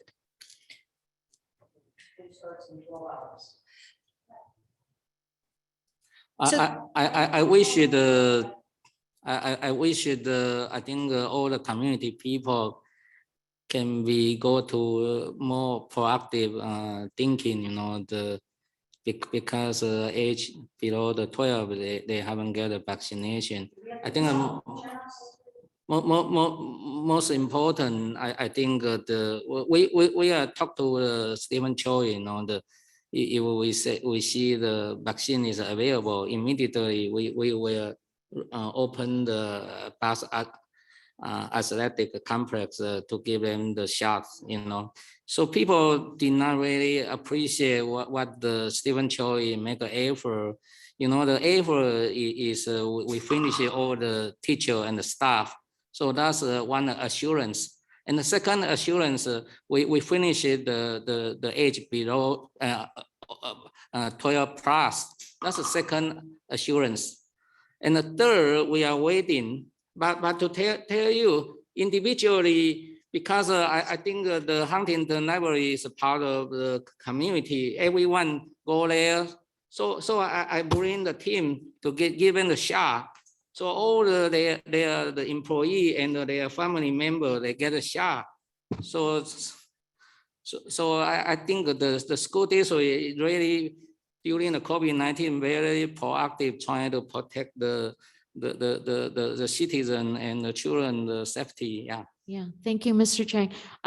This is an information item, and so I understand that the cabinet is asking for direction, and we will need to clarify the communication, the chain of command, and also send something out, because I apologize to the community if that was miscommunicated, and that's why we were receiving the comments that we were receiving. So I will address that. That's not something we're going to vote on because it's not an action item. And miscommunications happen. So I apologize, and we will address it as a. Can I ask for clarification? I'm sorry, can I ask for some clarification, please? Sure. My understanding is the district leadership is asking for direction from the board, correct? This is To my confusion, though. yeah. I thought we were going to get a report from the principals. So where are the principals and where's? The elementary principals did have a Carol's conversation. here. Yeah, this really impacts the elementary principals, and they did have a conversation, and they do agree that there needs to be consistency between the two schools. So at Carver, Dr. Lynn had sent out a communication to his parents and staff members that masks would be worn at all times while on campus, both indoors and outdoors. That happened at Carver. And as such, that was reported back to the district, which is when we found out that there was an inconsistency. So we did speak with both principals, and they agree that there should be consistency. And so that is the direction that we were going to go in having both schools have children wear masks at all times. If the board would like us to go in a different direction, we can do that. if I could just clarify, it was my understanding last night, the concern was for students that cannot be vaccinated. And that does include a very large number of sixth grade students that are 11 years old. So I think if we're looking for consistency based on the basis that if we have a population which cannot be vaccinated, then we should consider the entire population of that unvaccinatable population. So if we do have a principal here that could speak to that, then and we're asking for a principal report. I mean, Madam President, you're leading the meeting, so I don't know if we're getting principal reports tonight or not. But on that issue of dealing with students that are under 12 and not able to be vaccinated, then I think any school that has 11 and under should be speaking on the issue. Unless we're going to have instead an issue where we're going to deal with this in some other way. But the consistency issue is not 10 and under or fifth grade and under when we're dealing with vaccinations only available for 12 and up.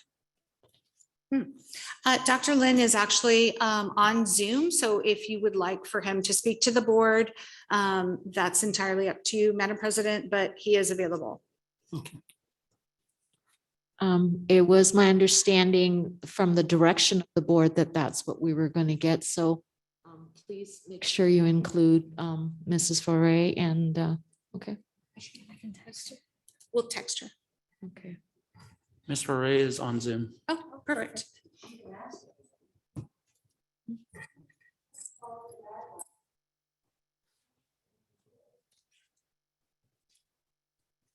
Okay, is she on? Would the board like to hear from the elementary principals, or what's the pleasure of the board? I would like to hear from any principal that has 11 and under students in their population. Because if we've got two principals that are talking, that are, you know, in line and consistent, then I think we just need to be consistent if that's the basis. So yes, if we're having that consistency, that both elementary schools, because they definitely their populations are 11 and under, and that's going to be masking both indoors and outdoors, and that's what's happening. Then I'd like to just know if that's in fact the assurance, and then I'd like to know from the middle school what is that what we're doing as well, and is there some other concern, and how should that potentially be addressed? Right. Anyone else on the board? I'm a little hesitant to go down this road. Only because I'm unclear as to what exactly it is that we're doing here. So we are giving direction and guidance to the cabinet to address what seemed to be a misunderstanding of some sort that took place between last night's board meeting and today regarding our COVID protocols.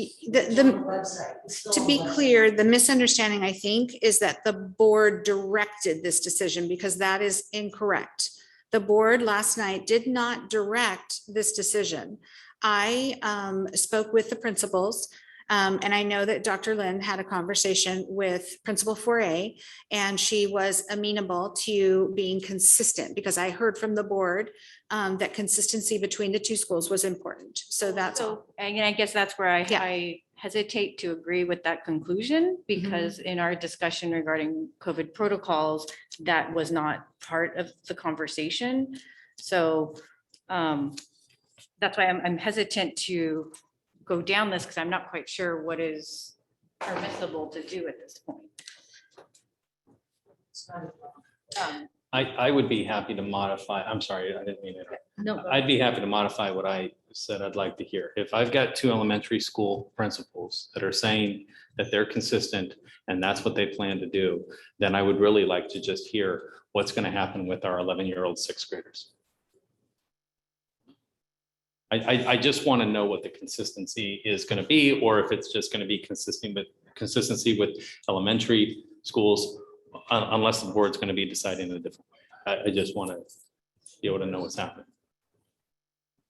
At that point, though, we're talking consistency across all of the COVID protocols in general, because there was nothing stated in our protocols about in outdoor masking. So I feel- Yeah, at issue is the communication that went out, which was not, board did not take action.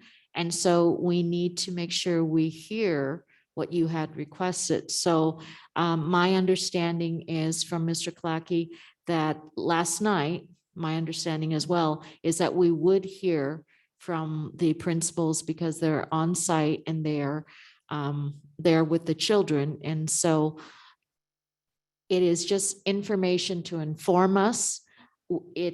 We will ultimately be responsible for the decisions. We will be as a board. And we as a board will make that decision tonight, since school starts tomorrow, right? Yes. So that's what I want to make sure that we're, right? Because there appears to be some confusion as to what we're doing, right? I mean. Because it's not on the agenda. Right. It's So it not on says- the agenda. So we've got a COVID testing plan. We've got a COVID testing plan that you presented as an information item, right? But the board needs to act because school starts tomorrow, right? So we need all the information to make that determination, right? Yes, And I apologize, I wasn't here yesterday, but. And so just to be clear, we just need direction from the board on what you want us to do, not that the board would be taking official action that is agendized. So I just need direction from the board on what to tell the principals. And so I guess that's where the conversation with the principals would be helpful if they are available. They are, we were just telling you they are available. So, Would that be all right with the board? yes. All right. Okay. Okay, I will invite Dr. Lin. Dr. Lin, can you hear me? Yes, I can. Okay, I have your audio line open. Would you like me to invite you in as a panelist, or would you prefer to speak this audio? Either way is fine. I'm still in the office. Okay, I'm going to go ahead and promote you to a panelist. Yes, she is. And then I'm going to connect Mrs. Farray. Mrs. Farray, your audio line is now open. Can you hear me? Thank you, Dr. Choi. I can hear you very clearly. Would you like me to promote you to a panelist so that we may see you? Yeah, I don't think the audience needs to see me tonight. Okay, I will leave your audio on then. Thank you. Dr. Lin, I apologize for the late evening call. Thank you for staying on. No worries. Thank you, Board President and members of the board. I'm still wearing this t-shirt from this morning. We're rising together, and I'm very excited to have school open tomorrow and to see our little ones at school. I want to share with you that Mrs. Foray and I collaborate really well. We talk at least once a day. Just yesterday, we didn't get a chance to collaborate until late in the evening. So what happened was a couple of days ago, it was 2 evenings ago, I received an email as a parent of San Marino High School that the high school is not permitting parents and adults and visitors on campus. And that piqued my interest because throughout the summer, I was developing answers to questions I was getting from Carver families about safety concerns as we're looking at the spike in Delta variant cases. So I was developing a spreadsheet of answers, best use cases, and recommendations, which I was also looping in Dr. Choi to seek his input, as well as a member from the COVID compliance team. And in developing that, I had my thought process was, if it's within the campus, it is therefore within the school's jurisdiction. It wouldn't be too much of a county jurisdiction. And my responsibility is always to the safety and health and well-being of our students. So in developing that was my mindset. It wasn't to, go rogue. It was never to be political. It was always to look at how we can provide safety to our students as our first and top priority. And so when I saw that Mr. Kurtenbach's email, I immediately thought, okay, let me find out what Valentine is doing. Okay, so I went to the Valentine website, looked at Mrs. Foray's welcome letter, and in it, Mrs. Foray said exactly what the county requirement is, and the county protocols is that no masks outside, but masks inside. Okay, at that point, I wanted to pick up the phone and call her, but it was 11:30 p.m. and I didn't want to, wake her up. So the next morning, which is yesterday, I thought, okay, I need to connect with Alana. I need to connect with Mrs. Foray, but it was so busy. But we were able to connect in the evening after Dr. De La Torre and Dr. Richter had called me to say, hey, there's a discrepancy between the two schools. Are you taking unilateral action? I said, I don't think I am. I hope I'm not. But I wanted to have a chance to talk to Mrs. Foray first so that we're on the same page, because this is so important. And we cannot have this divide our small community. So in thinking about this, now I have a full day to think about this. The alternative for elementary would be we follow the high school's example, because I cannot protect students that well when we have family adults coming on campus without masks. Elementary needs volunteers, especially in our small community. Elementary schools need volunteers, room reps. We need parents to walk their kids to school and line up with their kids, especially on day one. We have the kindergarten meet and greet that's happening inside classrooms on day one. I met with my kindergarten team. I spoke with the team leader this summer, and I asked if we can have the kindergarten meet and greet outside. And the answer I got was, it's not going to be easy. It's better inside the classrooms because there are certain things that parents, kindergarten parents, need to see.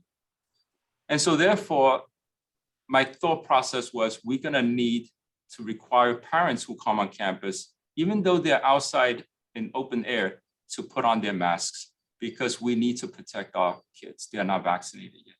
So that was the process this summer. That was the thinking process. The issue is I never had a chance to connect with Mrs. Foray until I saw that the high school is not permitting parents on campus. So now my thinking process is, we're going to finish day one tomorrow, have parents do the meet and greet. Hopefully every parent will wear their masks. If they don't, we're going to risk our kids. And if somebody gets sick, we're going to have potential, not just liabilities, but I certainly don't want to see any of my students get sick or bring it home. And I'm thinking of the alternative, which is, if it's a school-based decision, I will have to limit and restrict adult access, visitor access. So then we're all on the same page for all 4 schools. So that's my thought process. And I hope you understand, that there's rationale in this thinking process. Thank you so much, Dr. Lin. Alana? And Mrs. Foray? Thank you, Dr. Choi, President Ryan, members of the board. Thank you for this opportunity to speak with you this evening. It is a very critical decision that we have to make tonight in time for the opening of school tomorrow. We have come through a pandemic year, and we have followed county guidance every step of the way. And the county has provided us excellent guidance. And the result of that guidance, implemented with fidelity in our schools, has really kept COVID at bay and kept our students safe. At Valentine, there was not one single case of exposure or transmission during the hybrid schedule. And so as we moved as a district team forward, we have stayed in step with all of that guidance. And so for me, there was no thought to change that going into this year, that in fact, we would continue to follow that guidance very closely. And the guidance does require mask indoors. It doesn't require it outdoors, but it does recommend that when physical distancing is not possible, that people continue to wear masks. So that is what I intended to implement on campus. And that is what I communicated with parents in terms of the masking indoors for sure, but not required outdoors. And I do want to state that I did not attend the meeting last night and I did not listen to it online. So this morning when Dr. Lin and Superintendent Delatorre and I discussed the need for alignment in terms of this policy at our schools, and I was asked to communicate with you an alignment with Dr. Lin. I made the assumption that that had been something determined by the board. So I apologize for communicating that incorrectly to the families at Valentine. That is not what happened. It was something that we as a executive team and principals discussed this morning with Dr. Delatorre in an effort to be aligned in our approach. And like Dr. Lin said, what we want first and foremost is for all of our students and staff, not just our students, but our staff too, to be safe, completely safe. And so we rely on the guidance of the experts in our county who know what they're doing. And they have laid that out very clearly. Thank you, Mrs. Foray. All right, thank you.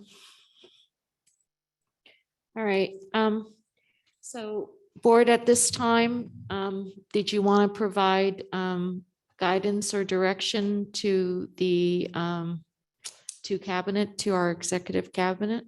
This is what you're asking for, right? Can I ask a question? I was Yes. Listening to Dr. Lin, and I was listening, and then I'm reading back over all of the messages. The request to mask indoors and outdoors that came from the principals, was that meant for students or for visitors? So the edict was given at Carver that all staff members and students would wear masks indoors and outdoors. Is that not correct, Dr. Lin? Yeah, that is correct. I wouldn't call it an edict. Because I don't have the capacity to police it. You know, usually the monarch has a police force and I'm not the monarch. The rationale is, as educators, we have to be examples to our students, especially if we're going to say you're going to wear your masks indoors, right? Certainly if parents come on campus, you know, and I was hoping that, you know, we're not going to enter a situation that I was worried about last year at promotion, where what if, you know, somebody who shows up not wearing the mask, and then I'm going to have to police that situation. And I already made up my mind, I'm not going to police this. So the county's protocols mention masks as highly recommended. Now, it's not required. Likewise, for the desk barriers, those transparent barriers, is highly recommended, but not required. Parents have asked me, can my child have a desk barrier? And am I going to say no because it's not required? Or can I accommodate? If I accommodate, that's going to set a slippery slope again. But the barriers are not as political as I think the masks are. And this is the part where I'm thinking in hindsight, you know what? Mr. Kurtenbach is right. You know, should have consulted with him sooner too. When I read his email, I'm thinking there's wisdom in that, because I was hoping to create a less restrictive, more welcoming environment for our families to return so we could partner with the families more effectively. But if I say, look, no parents on campus unless you get pre-approval, that would send a chilling message, I think, at the elementary level, especially for our youngest kids. And those are the judgment pieces. And, I'm not the best in that, but I have to make those judgment calls, especially at the site level. And I value the collaboration I have with Alana and Jason and Daryl. And certainly I do not want this to be political. That was never the intention. Dr. Lin, this is Nam Jack, Board Member Jack. I have a question. If you could clarify, you said that, Principal Kirkenbach's message that, no parents, right? That triggered your thought about, masks or no masks, but that has to do with masks relating to adults, parents, and visitors on campus, right? Right. That doesn't have to do with masks for children. So I guess I'm trying to understand if you could explain to me how that might relate to, no parents on campus in terms of, masks for adults versus masks for children. I'm just trying to understand. Yes. There's the rationale for the kids is that during recess, kids will not, seeing how kids play, what they do is they will rub their nose and touch their eyes. We have shared equipment, monkey bars, and etc. The rules are basically you hand sanitize, use the equipment, hand sanitize afterwards. Kids will still bump into each other. They would not have that, awareness of physical distancing as much, especially when they're playing. We have factors that we put in to make sure that kids play in as much of a cohort as possible, with limited supervision, with adequate supervision on a rotation basis. But how do we ensure that kids don't touch their faces with their hands? How do we ensure that when kids play, that another kid won't touch their face accidentally? So I thought, what if we have a mask break area, where the kids, when they're eating, nutrition break during recess, they could have that. What if kids who need to take off their mask and rest, they will get teacher permission, and that's okay. I already told the teachers, if the kids need to take off their mask, even indoors, right? Have the child step outside and just take a mask break. That's completely okay. Because there are social emotional risks. I totally understand that piece. And I want this to be as natural as possible for our kids as they return back to school. The only thing is, it's in the interest of student safety. If they're vaccinated, I would relax a little bit more. But the fact is they're not vaccinated and they do touch their faces. And I know kids do not wear their masks well. So it's ventilation indoors. When they're outdoors, how do I mitigate contact? Kids are gonna play. And I don't wanna limit and stifle their play. So if we could put a mask and have them remember to wear a mask, and if we can change the mask, if the mask get dirty, then they get to play, they get to socialize, they get to talk to each other and be near each other and use the vocabulary that they learned in class during recess. And that's the vision I was thinking about. Not to restrict kids, not to restrict their breathing. Certainly if kids have trouble breathing, I was thinking a lunch call area where they can take off their mask. And then even, with other students who are having a nutrition break. So that's the line of reasoning in terms of what kids would do with masks on campus, open air. Of course, now the minute they leave campus, it is a different jurisdiction. So that was the thought process. Thank you, Dr. Lin. Any other comments or questions from the board? Dr. Lin, my question with your instruction, how much you got the cover parent support? Is that there's a lot of resistance or no? I would say there has been zero resistance. The only correspondence I got was, will there be an area for my child to take a mask break? And I said, that's a great idea. I'm going to create one. Another question was, can my child take a mask break indoors? I said, with the teacher's permission, the child can step outside. And the answer I got was, thank you, thank you, thank you. Now, I didn't dream up all these ideas. These ideas came to me, or requests came to me throughout the summer, or even before that. What are you doing with this? What can you do to guarantee safety? So this wasn't done in isolation.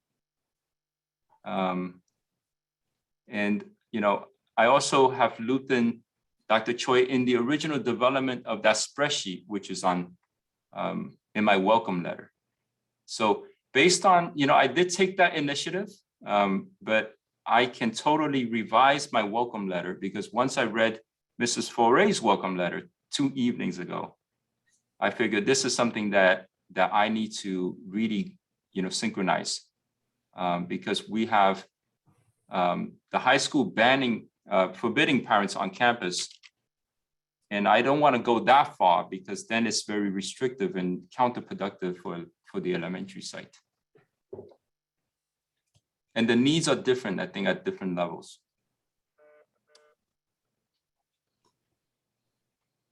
Thank you, Dr. Lim. Did you want to ask the same question to Mrs. Foray in terms of parent support or questioning in terms of what's happening over there? Because there seems to be a different scenario that's happening here. Yeah, I'm happy to answer any questions of the board. Shall I go ahead? Mrs. All right, so what is the conclusion tomorrow? You will do the just reinforce at the indoor, or also include outdoor? Well, I would just like to let the board know I was super excited about the opening of school, and I recognize that a huge percentage of our children have not been on campus for a very long time. Some of them have never been to campus. And so to start a new school year, I thought it was imperative that the parents come in with their children. So I invited everybody. I'm throwing open the doors. I wanted to invite everyone to come, to bring their children, to come on the playgrounds, the kindergarten playground and the upper grade playground, and spend time before 8:30 just meeting the teacher and allowing children to see who their teacher is. And then at 8:30, we're going to have music. I know Mike is planning a big celebration too. We're having balloons. The PTA is helping us. It's going to be such a celebration. We've waited so long to bring everyone back. And I just thought it was critical that our parents be included in this. There's just no way we could do it without them. So that was my thinking. And of course, we want to stay safe. And so I'm looking to the board for guidance. It would be my first choice to adhere to the guidance of LA County Department of Public Health. And because I feel like that is the foundation for all of us. But I am willing to do whatever the board and the district ask me to do for the protection of our students.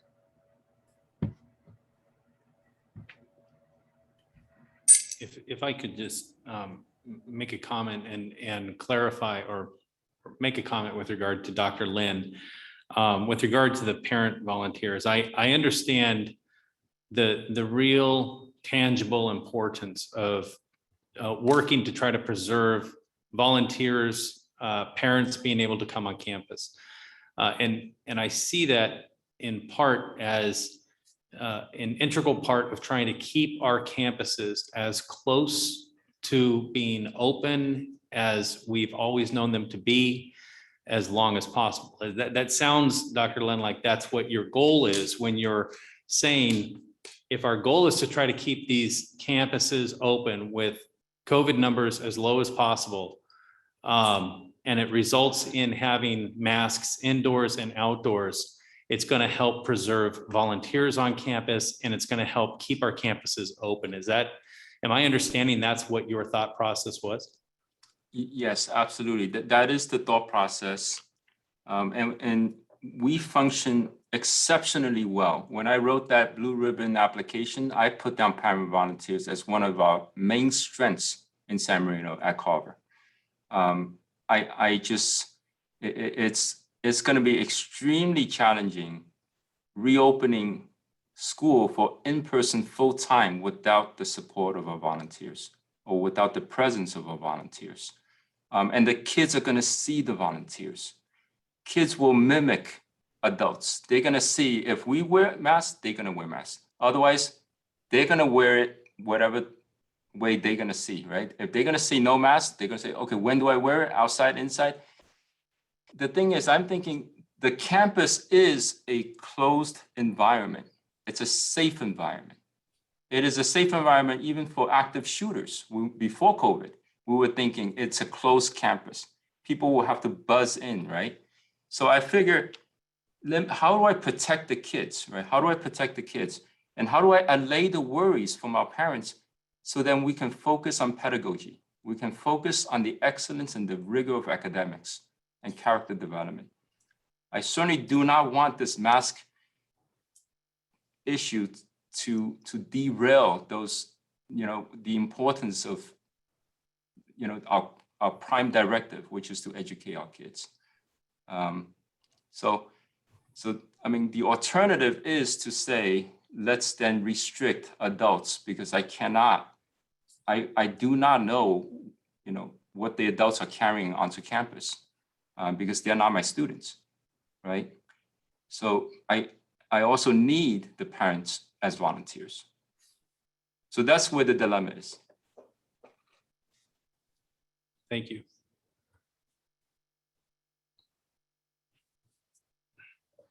All right, no other questions? The cabinet is needing your input.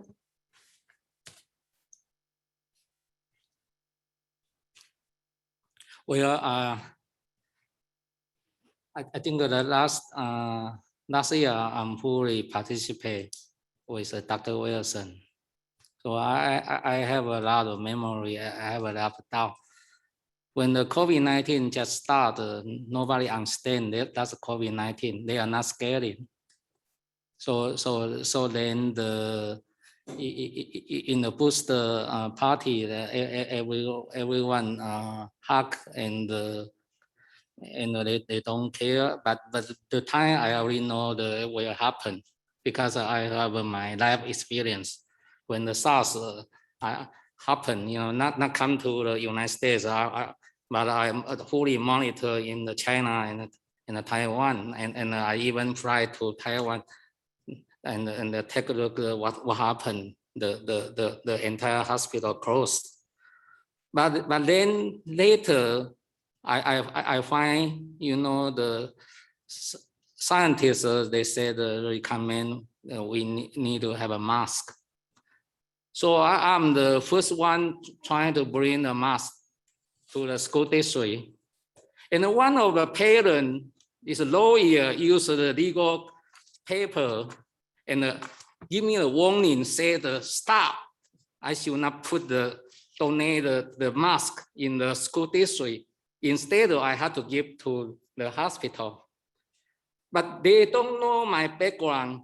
definitely I give to the school district, I also give to the hospital because I have a resource. So sometimes I just want the parent understand, you have your point of view, I have my point of view, but my point of view is to take care for entire population. It's not just your kid. If you think your kid is okay, that's your business. But I don't want your kid affect to the other kid.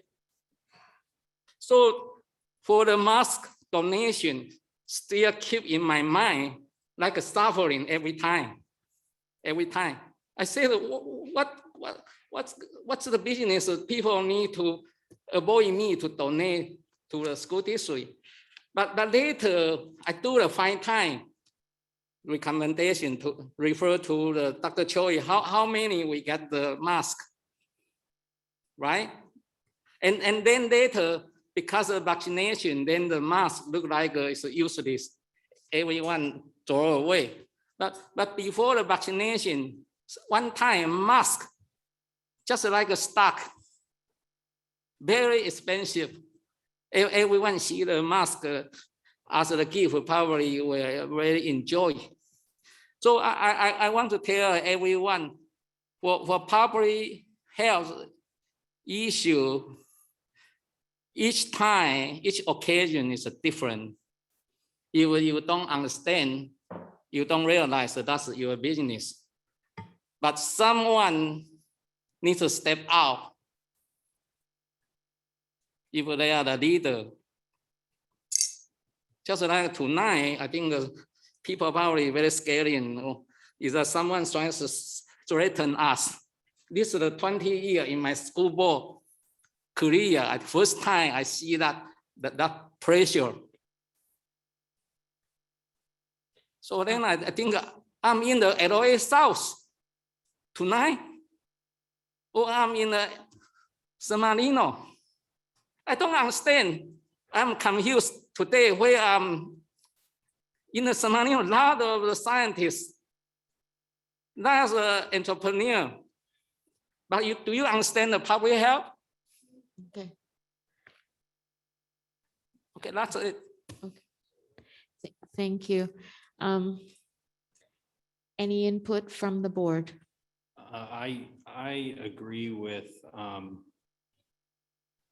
the goal that Dr. Lin stated he was trying to achieve in setting forth his decision with regard to masks indoors and outdoors. And that goal is to keep our schools open with our kids safe. That is extremely important. We all experienced closed schools last year. We have an opportunity here with portions of the population being vaccinated that we can have different rules. But when we are talking about 11 and under, we are talking about a 0% population of vaccinated people. And more so, we're talking about a population, as Dr. Lin pointed out, kids that will very easily and very often touch their faces as well as the faces of others. It reminded me of an analogy that that sort of dealt with vaccines and masks, and it may or may not be 100% spot on. Vaccines protect me, but my mask protects you. And it's kind of like if somebody were to perhaps decide that they wanted to engage in some sort of activity that could be harmful to themselves. Maybe drinking a significant amount of alcohol, for example. They could potentially die from that. They can make a decision about whether they want to vaccinate because that is the decision as to them. But when we're talking about a mask protecting someone else, it seems like it's much more similar to a drunk driver on a road. I have the right, Madam President, I'm going to ask that anybody that interrupt this meeting be removed. We are talking about very important matters. We are a governmental entity that is trying to deal with an important issue, and we are being interrupted. So please. You're talking nonsense. Should be. What are we going to do, Madam President? All the guidance. Thank you. So I may have the right to decide that I'm not going to vaccinate, but is there a responsibility to not engage in activity that can harm someone else? And so I believe that if we're listening to professionals, experts like the American Academy of Pediatrics, it says anybody 2 and over should be wearing those masks if they're on a school campus. Then I hear, follow the science, follow the science. So I would recommend that I would ask my input as part of this board would be that we direct the district leadership to follow a plan that anybody 11 and under be, because they cannot be vaccinated at this time. And it may change. It may very well change in the next however many months with a vaccine of children that are less than 11 years old. But until they are able to be vaccinated, they are not protected. And for that reason, my input would be that we try to protect those children at that age by having masks by staff, students, and visitors. Anybody that is on district property with regard to children that are present with those ages. All right. Thank you, Mr. Chang.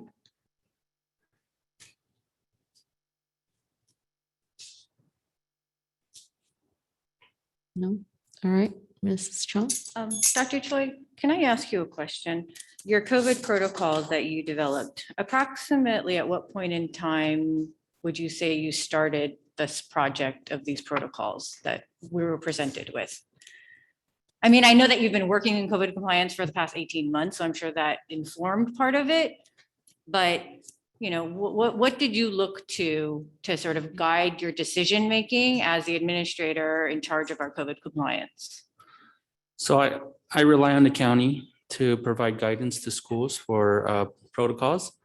And the most current version is based on the July 28th revision. And my process for working with the school is to identify a consistency in the protocols. So in our administrative retreat, I made it a point for us to review every single row of those protocols. And we came upon an agreement, which was to follow the county protocols.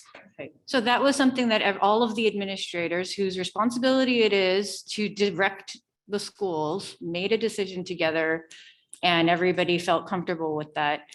And then that was the information we shared with the community. These are the protocols that everyone sort of agreed upon, right? I feel like some of the confusion is around some of the language regarding visitor policy.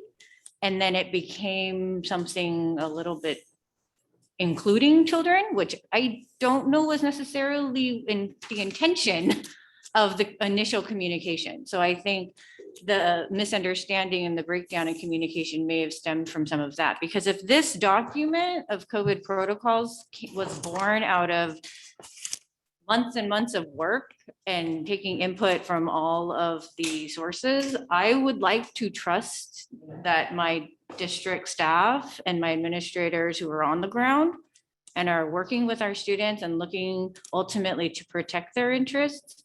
I would like to trust you that you are doing your job in protecting our students as you always have for the past 18 months as a district. So I would prefer to lean on simply reverting to what our protocols state Those what we shared. It is what people made decisions based on returning their children to school. It is the decisions that were led by existing information. And I think that information changes constantly, which I think we all may have to acknowledge. This Delta variant becomes even worse. LADPH guidance will change, as it has for the last 18 months, and which point I trust you and I trust our principals to be able to make decisions to protect our children with the guidance from LADPH. So I want to thank you and our staff and our administrators, because what I heard tonight, and I want to thank the parents, because what I heard tonight was everybody just really wanting to protect their children. And Mr. Kalaki and Mr. Chang as well. And I think that it's a beautiful thing for us to want that. And I want us to kind of remember that we all want that, even when we're a little bit frustrated with the process that's taking place. But ultimately, that is what my preference would be for the direction. And if things change, then we reassess, just as we have for the last 18 months. And so I want to also lean upon our site principals and knowing that they know what is best for their parents and their community. I recognize the desire to be consistent. And I guess my question would, well, no, I know the answer to that. I guess my question was going to be, what was the response to to Mrs. Ferre's email? But I know that we had parents who were concerned. So I think that the unique thing is I have an unvaccinated child. I have a 7-year-old at home. She's started school in March. She wore a mask every day, inside, outside. She went to summer school, summer camps, wore a mask inside and outside. My husband is an ER doctor. He's been potentially bringing COVID home for the last 18 months. But we wear a mask, we take precautions, we as a family make a decision that's going to protect our child. And I was very much intending to send my daughter to school and tell her, you are not taking your mask off, except to eat, period. That's it. Because I know that I make my choice as a parent for what as we are going to do as a family. So that would be my preference, is to lean on the expertise of our staff and to trust them in where they led us to this. But what happened, I think the leadership and the cabinet depends on the board to make decision. I think tonight is very funny. Yeah. So this is never happened in my life. Nobody really speak the truth. Yeah. I tell you, even the LA County, yeah, we said that we want health department, we want to count on. I tell you, when the things happen, the data happen, then they will change. This is the only country in the world, you know, they are not consistent. You know, they see because they count on the social, economic, and the political factor.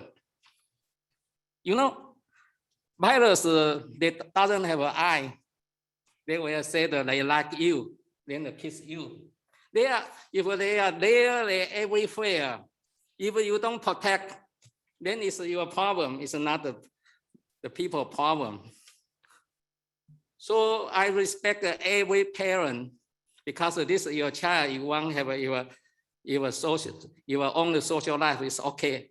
I tell you, one of my son is managing the big data for the government about the COVID-19. What they are learning, they are study about the racial background and with you know their life habit.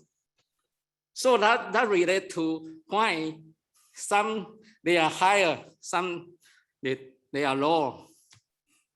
If each individual doesn't know how to protect themselves, I tell you, your family get the trouble. For our school business, we teach the kid during the daytime 6 hours. We try make every effort to protect them. But if you refuse, You say it's a social motion. Come on, only the 10 minutes. My sister kid in the Taiwan, 4 years old, in the beginning, take out. Once already wear, they get used to, doesn't have a breath problem. This gives us too much freedom, and then eventually it's your own family problem, it's not the other family problem. Okay, let's take a leadership, see what we want to do tonight. Yeah. We need to make a decision. I think the parent is waiting for our decision. I think the couple is very lucky, okay? The couple is very lucky, probably not really have some resistance. Yeah. Mrs. Jack, would you like to? I think, as a baseline, I think every single board member here and every principal and every administrator, they're trying to do the right thing in terms of what they think is best for the children. The issue is that we all, I think, have different opinions about what's best for our children, but in terms of our hearts, we're all really trying to do what's best, right? Based in terms of our personal knowledge, our backgrounds, and our beliefs. So, Mr. Kalaki, I know that, I know that, your heart is just, you're trying to protect all the kids 11 and under. Mr. Chang, I know that you've helped so much with COVID. You brought the masks in. In fact, when COVID first started, I wasn't really sure I believed in COVID, but you're the one who convinced me that it did exist and it was going to get worse, and you were right. I thank you, Mr. Choi, for doing all of the research and taking all the time, right, and all the attention and your commitment to the safety of our children. So with all of that in mind, my opinion mirrors Principal Lana Foray, which is we have followed the LA County guidelines as citizens in this community. We have done so as adults. So based on the research that you have done and based on the LA County guidelines, for me, it would be that we have all the adults wear masks and for the children to wear masks inside and not outdoors. Now, that does not limit the children whose parents want them to wear masks outside. We shouldn't permit that the other way, and I'm sure that wouldn't happen. But if they want to wear that, I think that is their choice and their right. But for me, we've got to pick and choose which guideline we're going to follow. And for me, the one that we followed from the beginning is LA County. So I say we continue to follow that. Now, as Mrs. Chan said, tomorrow they may change and say tomorrow all children must wear masks. And if so, then we must follow that immediately. But for me, having to pick and choose which guideline to follow, I'm going to choose the LA County guideline. Thank you. I love it. You guys set it up so that it's a tie. And it always falls on me. And thank you so much. You guys did this. I think you planned it, just like me speaking after the children at the city council. Did Mr. Clackey, are you trying to? Just Okay. a very quick clarification, Mhm. because I don't want to misinterpret what I was hearing from Ms. Chong.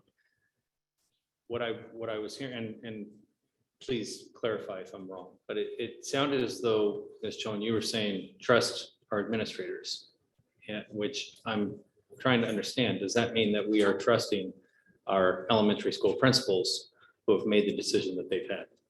Well, I think there was some confusion about what exactly the principals had decided. I think that in further examining the communications, it looked like it was what Mrs. Jack was saying, was that the adults on campus would wear masks. And that is different than what we saw initially. And I can only surmise that that's because Delta was not as rampant a week and a half ago. It just wasn't. I mean, this COVID's such a sucker. It just kills you over and over and over. Just when you think you have a handle on it, it switches gears again on you. And that's what it did. And so I think the decision was made out of an abundance of caution, out of a desire to be consistent across campuses regarding parents and adults on campus. So it looked like from what I could see that that's what it was. And I think it was misunderstood because of the way it was written, that it applied to children as well. So I would agree with what Mrs. Jack was saying in terms of that. Now, that's where I meant by leaning on the administrators and their expertise in it, which also went into informing this document. So. Okay, so you're not saying follow the expertise of the principals that have stated what they want to have happen at their campus. You're saying follow more district administrators? I mean, I'm just trying to understand. I'm saying that we have protocols in place with input from multiple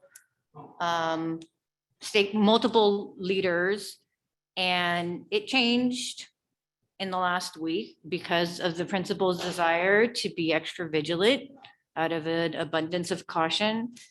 And it was quick, and it sounded like it was not something that had been fully vetted or discussed. And so now we're discussing it. It would have been, it's kind of the way it's been for the last 18 months. We're kind of chasing a virus at this point. So let me amend what I said then to be more clear, to say that the protocols are in place according to LADPH with input from the principals. And if the principals feel that the visitors on campus should mask up for the time being, and assuming that this protocols are continue to be consistent with LADPH, then I would stand by that recommendation to our cabinet to direct our principals. Does that clarify? Is that okay? Yeah, I actually agree with what your previous statement and your previous position was that we follow, we understand that there is expertise with principals, and if two of our principals at the elementary schools believe that that is the right thing for their schools, to keep their schools open, to keep their volunteers on the campus, then we follow those administrators. We let them do that. I would agree with that position.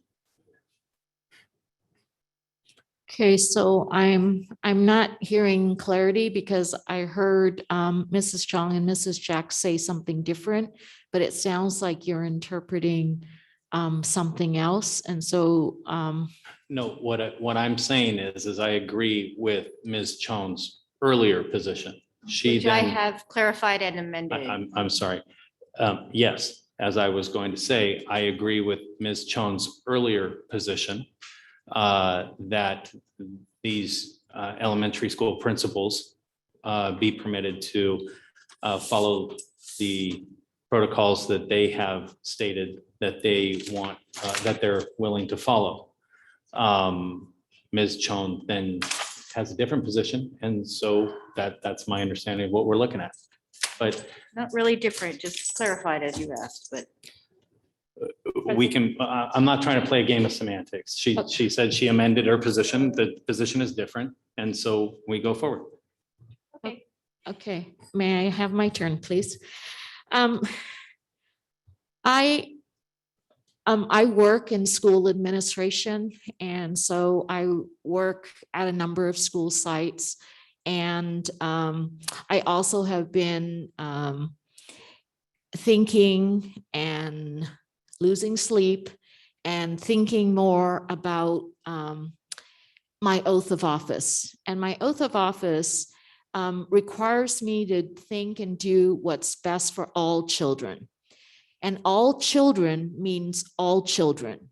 Valentine, Carver, Huntington Middle School, and the high school. I understand our school and our desire to have parents come on campus, volunteers, but we still have to run the schools. We still have to have an environment that allows our children to grow and to continue. And so with all of those considerations, I respect Dr. Lynn, Alana Foray, Daryl, you too, back there, and Jason, and I really respect the fact that they are going to make the best decision on site on a day-to-day basis. But the county has provided guidelines. We have been lockstep with them. We have followed all of the procedures and protocols. I stood here last night showing your slide, the cheese, and the Swiss cheese tells us we've got layer upon layer upon layer of protection. We have looked at testing. We are examining vaccines. We're looking at various age levels. We are looking at how our athletes are coming in. We also respect that there's performance art. There are little children, medium-sized children, larger children. Augie, that's you. He's sleeping, but I have to wake him. So I love you. Okay, you know that. Anyways, so with that said, and I'm not reacting to the audience. We have a job. We have higher duty and we have a job, but we do want to listen to the community. I was respectful and listened to the community. I felt last night when we had community speakers, we listened to them as well. But we will pivot and we will be ready to close, open, be mask free when the time comes. But at this time, I'm going to follow the guidelines of the county and what they're telling us is safe to do. And as Mrs. Chong said, maybe by tomorrow, our decision won't even matter because something else will happen. You said that, Mrs. Jack said that. I stand corrected. And so it is getting late. We do have an agenda. Well, I Okay. like to talk one more. Yeah. Okay. I check a party. The party, I think that's the school. Every parent, if they don't like the San Marino Unified School District, they want to be there. But the party said indoor, outdoor, they need to wear the mask. Okay. And secondly, tonight I don't feel comfortable.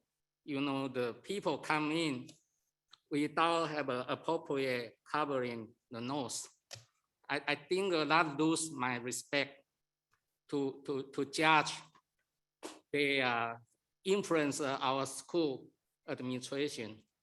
I regret to say that, but I want to say that this is the first time you know the people trying to influence the school district school board meeting. So I hope the school board need to take the best judgment. Don't get the influence. Yeah. Okay. So finally I want to say is that we want to respect the Dr. Michael Lin, the guidance, and no. let for your suggestion, let the Valentine to change it the way, but, or two schools have to be. No, they are uniform, but the parents can allow their child, depending on the situation. I get Mrs. Chung has a husband that works in a career that has added risk. And so her decision to have her child mask in and out should be equally respected as much as children whose parents feel that there is a social emotional need to be unmasked outdoors. And so respectfully, I'm not trying to disagree with Dr. Lin. What I'm saying is Dr. Lin was thinking about bringing more volunteers in. So maybe he needs to rethink about how many volunteers, because that's an added, that's another layer that has to be accounted for. Because when we talked about the Swiss cheese last night, and I'm getting hungry now, but when we're talking, I know I'm not gonna have Swiss cheese, but I'm saying when we're talking about the layers, we have to count on the experts and what they're saying as well, because the county has done it slowly. It wasn't just open up in one day. They're still saying mask indoors. They're still saying that. So if they're indoors in a boardroom like this, they're indoors in the cafeteria, they're indoors in an auditorium, even though there's space, they should respect those protocols. And protocols and procedures are meant to change to adapt to the environment. And we're expected to adapt too. We've adapted by wearing these, but it's exhausting for children to be masked. It's exhausting. So as an administrator at my own site, we don't have, we have restrictive volunteers. We have masks indoors, and there is no mask outdoors. That's not my decision at my work site because we have a board there as well. Okay, that's the board So decision. I'm asking for the cover, the outdoor, is that they have to wear the mask or not right now? The children or the adults? Huh? The children or the adults or the volunteers? No, children and adult in the outdoor. I think what I'm hearing is that the majority of the board is giving us direction to follow the current county guidelines, which was the original intent of the document that was put together by Dr. Choi. Is that correct? And I'm sorry, it's 9:51 p.m. I just want to make sure that we're aware of this. We have 7 more items on the agenda. So I just wanted to let you know. No, and I that. understand that. But Yeah. I think this is very, very It is. important, I right? understand. And so I just want to make sure that we're fully vetting it. I think that is correct, but I think what Board Member Chang is saying is, does that prohibit Carver, right? From, their perspective or of having masks outdoors. And I think for me, and correct me if I'm wrong, Dr. Lin said that he received no complaints. Is that correct? Right? Isn't that what he said? That's Except for correct. one, right? No. That is correct. Right, that is correct, right? So in that case, as I said, right, as we said, right, that if it is the choice of the parents of the children to have their children have masks on, which in the case of Carver, if 100% of those parents would like their children's masks to be on, I think that is absolutely fine, right? It doesn't change from our directive, which is follow, right? Yes. The rules of Los Angeles County, which we have done from beginning to end, as adults and as children. But if you choose to wear a mask, as Dr. Lin, right, says his parents would like them to do, then that is their choice and they should. Can I have clarification, please? Are we giving this directive only limited to the issue of masking indoors and outdoors? And the reason why I'm asking is because there may be some modifications that are not being discussed right now that are not mandated by the LA County Department of Health. And so if we just give this blanket statement that we will only follow LA County Department of Health, we are opening a bigger box than what I think you may be intending. So I just want to clarify, This direction that is being given is dealing only with masking indoors and outdoors. Is that correct? That is what I assumed. Well, I respect that, but we cannot assume. We need to be crystal clear because there will be people or concerns that are being raised on issues that may not be the subject of this very limited discussion. I So think just, that's a very good question. So. But Dr. Choi, Dr. right? Choi already reported that it's by choice. Testing is available, correct? And it's not mandated. I'm So- not referring to testing. Okay, what, I'm there are asking a so very many, different question. okay, Is the directive that is being given to the staff on the very limited issue of masks indoors and outdoors? For me, the answer is yes, because that was the question in front of us. And so Okay. I'm basing that decision on what LA County has said. But in keeping with what Board Member Kalaki has said, Dr. Choi, is there, in terms of your, the COVID protocols, were any of them, deviating from LA County guidelines? So when I presented the protocols yesterday, they were in full alignment with LA County Department of Public Health. Okay. The other safety measure that was discussed and somewhat revised is the online screening for symptoms. So the county does not require schools to perform an online screening form. But that is that requires consent, right? I mean, you have to go and do it. We're not mandating No, that. I'm are not we? talking about testing. I'm talking about an online form that a student completes every morning before school to state whether or not they have cough. if Right, they've but had- that's a practice we had in place last year. So we're just going to continue that practice. Right. it's available. Yeah. It's It is available. available. Okay, let It's, me be very direct on a specific issue.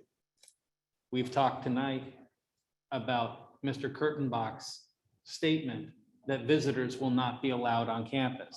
Does the LA County Department of Health prohibit visitors on high school campuses? No, it doesn't.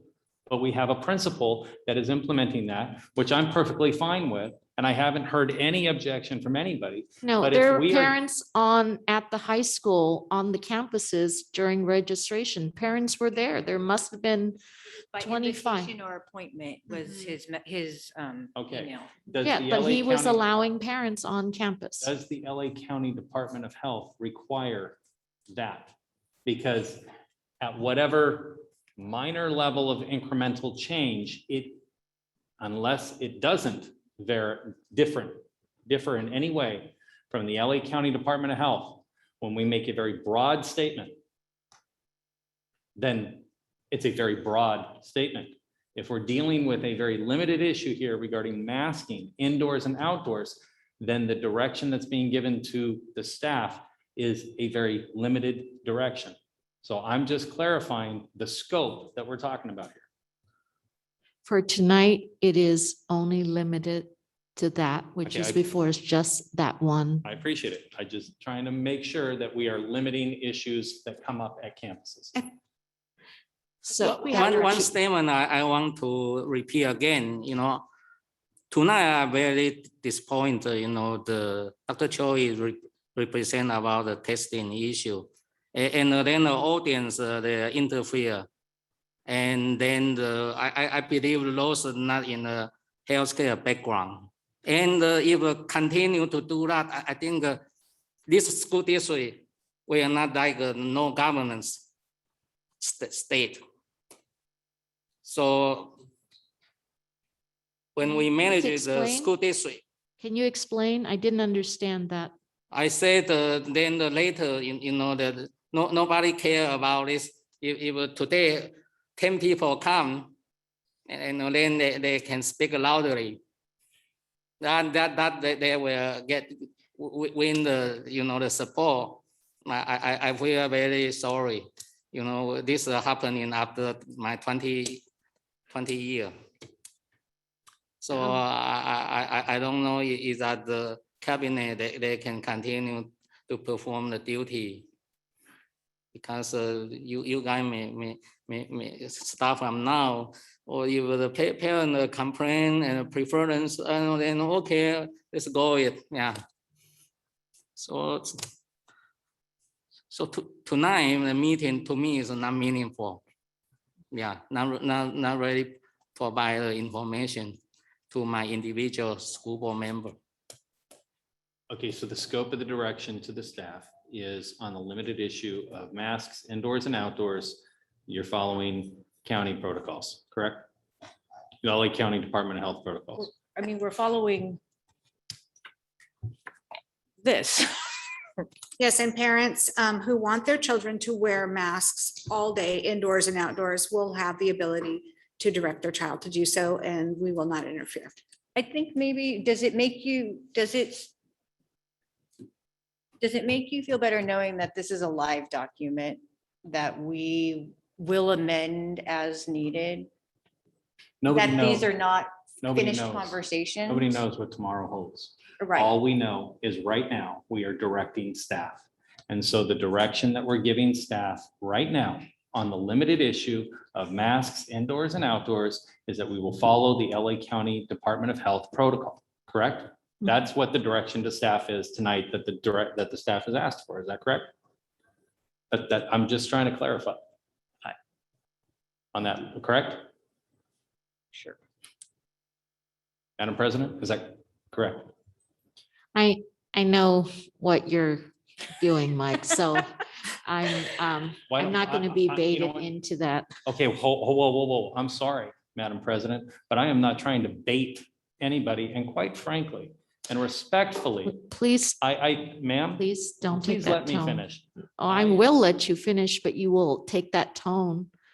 Ma'am, I am not. I would hold like on. to move for a recess for 5 minutes, no. please. I'm Is- just No, we have asking- to extend the time if you're Okay. going to recess. Let me just explain. I'm not looking to get into some sort of disagreement.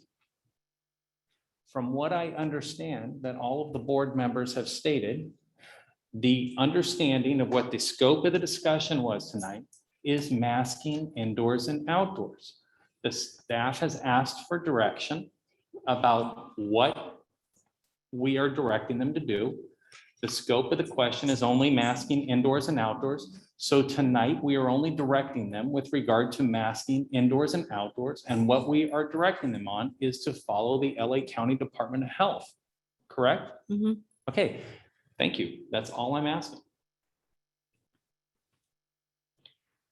All right. Is there a motion to extend the time for our meeting? Because we're not going to be able to cover. I make a motion to extend the time of our meeting. Do we need to specify how long? Because you only have one extension, so Oh, it should all right. be. May I ask, Dr. Delatoy, how long, I mean, are these? May I ask Director Lingott, are these time sensitive, or can we move these items to the 24th? Okay, so with that in mind, we can just, absolutely have to get this policy adopted tonight on independent study. So if So- we could just take that one, that one should take about, what, 10 minutes? So 5 I minutes? apologize. 5 So minutes? what we're saying is we're only doing that one item, Yes. right? And everything else is going to be moved to the next meeting. So I apologize, Dr. Richter, your report for the professional development. We need to do the second reading on 13A. And how about the approval of the temporary inner office? You said it's fine, Benji, for 13C and D, C and D. And then how about the revision, the 13E? The resolution delegation of administrative authority, that can be moved. Move, that can be moved? Yes. So I think we still need to amend the meeting dates and approve the board policy. So those are the only two. So we'll only need about 15 minutes. What about the approval of Schedule BR and Y? That's 13B as in boy. We need that? Okay, okay, great. Okay, so it's 13A, B, F, and G, right, that we must decide tonight? Mhm. Yes. So if we give ourselves, until 10:35, just as an outside range, would Yeah. that be fine? That would And be if we great. Finish sooner than, all right, so I make a motion that we continue the meeting for 30 minutes until 10:35. Thank you. I'll second it. Thank you, Mr. Kalaki. I'd like to take roll call vote. Mr. Kalaki, Aye. Mr. Chang, Aye. Mrs. Chong, Aye. Mrs. Jack, Aye. Mrs. Ryan, I, student board member, so tired. I know it's your first one. All right. Okay, thank you. And thank you for sticking with us. I want the board members to recognize that she was offered an opportunity to go home and rest and be ready for her first day of school. And she elected to stay with us. Thank you, thank you. And may I say, you will have a lot to report back. Yes. All right, so let's begin. Go ahead, please. Dr. Lena Richter on 13A. Thank you, President Ryan, members of the board, student board member, congratulations and welcome. This item BP 6158 for independent study was presented to the board for a first reading at yesterday's special board meeting. At that time, there were no requests for any changes. So tonight we are bringing this item back for a second read and for approval by the board. As stated at last night's meeting, board policy must be updated and adopted prior to the first day of school so that the school district may receive a portion of it. I apologize because I was not here. My only question is with respect to that, there was one interlineation that still remained, 3 to 5. Did you see that? It said, notice 3, and then there's an interlineation of 5, but nothing else was interlineated. So I wanted to know why that was done. Oh, is it still? It's still there. Oh, I thought it I'm was sorry, we crossed should out. remove that. I Yes. thought it was crossed. No. No, it's still there. Should I be showing? I did receive a different copy in the afternoon. This is what's posted on the agenda. Yes, that's the one. That should be the correct one. This is the one. It says right here. Do you see where it is? What line is that? No, this is the second reading. It says second reading on it. It's pink. Line 22. See, it's still there. Is it 3? Yeah, 5? it What are we is doing? 3. It is 3. All right, So the 5 so should be taken out. we'll change it. Yes, please. We will.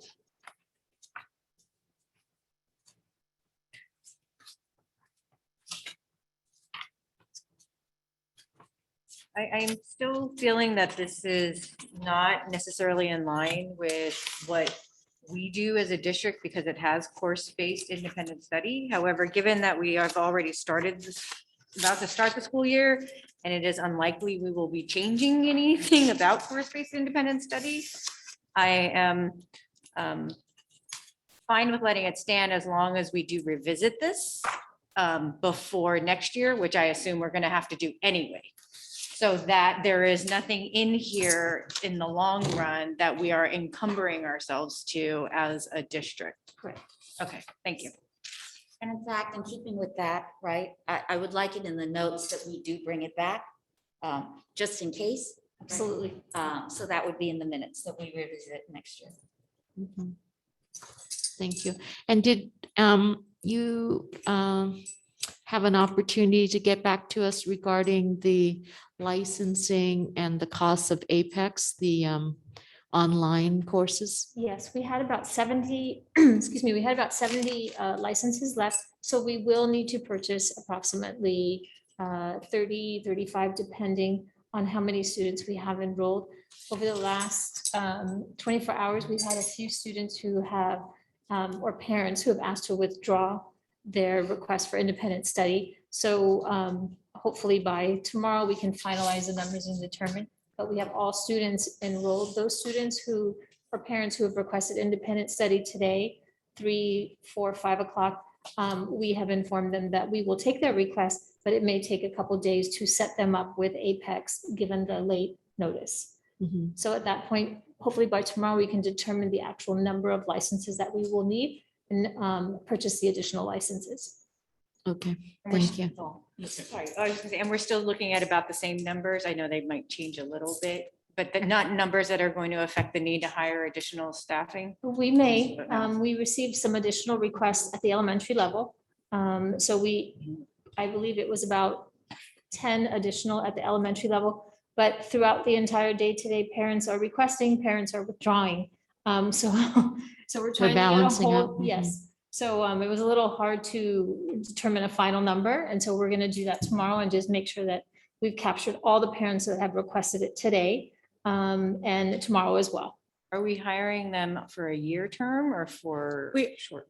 We will be placing them on a temporary contract, so they won't be permanent staff. So according to the update today, so the applicant increase, right? The what increase, excuse me? Applicant increase. Applicants. Yes. How many percent?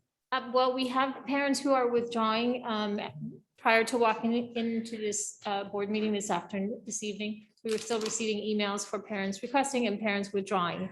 So what is the so- update number? So when I left my office this afternoon, we had about 89 students total. So I think because of this related to COVID-19 issue, so then right now I think the parent divide to two groups. So then we satisfy one group and another group and they're not happy, may feel that we are not safe. And then they may choose this perhaps the option, just stay home. So actually 2 days ago, one parent already sent the WeChat to me. They consider this the option if they feel the school campus still have a problem, then they will choose to stay home. So I feel this program actually is not really served for the original purpose. Yeah, eventually. If I could just clarify one thing, touching a bit on what Board Member Chang is saying. Obviously, the discussion regarding COVID protocols has been fluid over the last week, to say the least. And so, as you're saying, Dr. Richards, there's people that have added and people that have subtracted. I would suspect, although I don't know what's in the mind of any other person, that anybody that may have withdrawn their request for independent study may have done so partly relying upon some communication that may have come today regarding COVID protocols and masking. So obviously we are going to be willing to allow any parent that has stated that they want to withdraw their request for independent study to get right back into it if they feel that that's appropriate, correct? Parents do have the right to request independent study throughout the 21-22 school year. Many of the parents who have withdrawn have expressed to me that they misunderstood what the program was going to look like. Many of them believed it was going to mirror the distance learning we had in 2021. And after explaining the program, walking them through the website, the FAQs, they had determined that it wasn't the appropriate program for their child. Okay, thank you very much. Not all, but a few of them. Okay, I appreciate that. Thank you.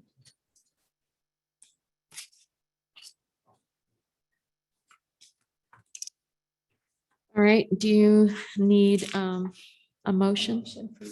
I'd like to make the motion to approve Board Policy 6158. Second? Thank you, Mrs. Chong. Roll call vote. Mr. Kalaki, Aye. Mr. Chang, Aye. Mrs. Chong, Aye. Mrs. Jack, Aye. Mrs. Ryan, I, Student Board Member.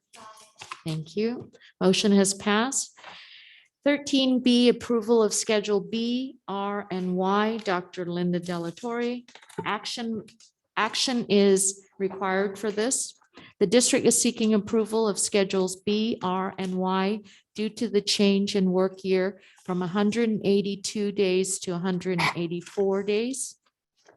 Yes, Madam President, members of the Board of Education, because our primary certificated salary schedule A is tied to column B, column R, and column Y, we are requesting an approval from the Board of Education. Schedule B is for additional assignments. Schedule R is for CTE, and Schedule Y is the TOSA salary schedule. So this is just to align them with our primary certificated salary schedule A.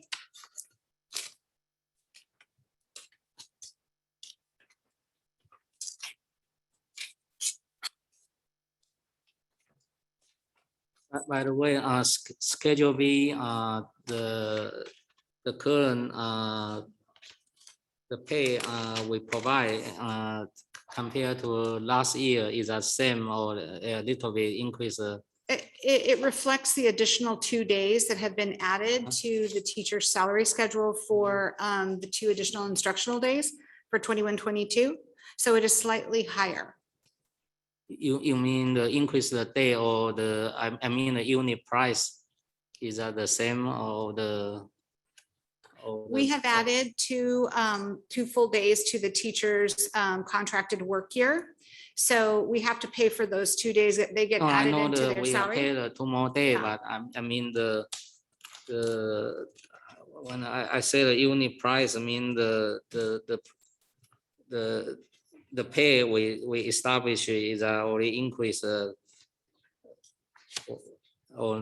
no? Yes, Okay. just because of the additional 2 days.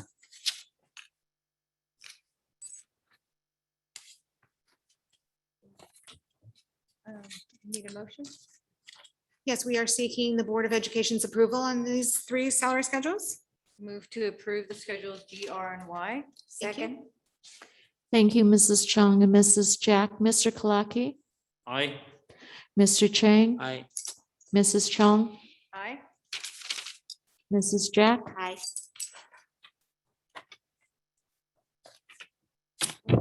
Action items. Okay, so sorry. Could we take a pause? Because we were skipping around, we need to allow public comments for action items in this section. And so we need to kind of go back and make sure we do that. I apologize. As we were jumping around, I skipped it. So So which one do we need to?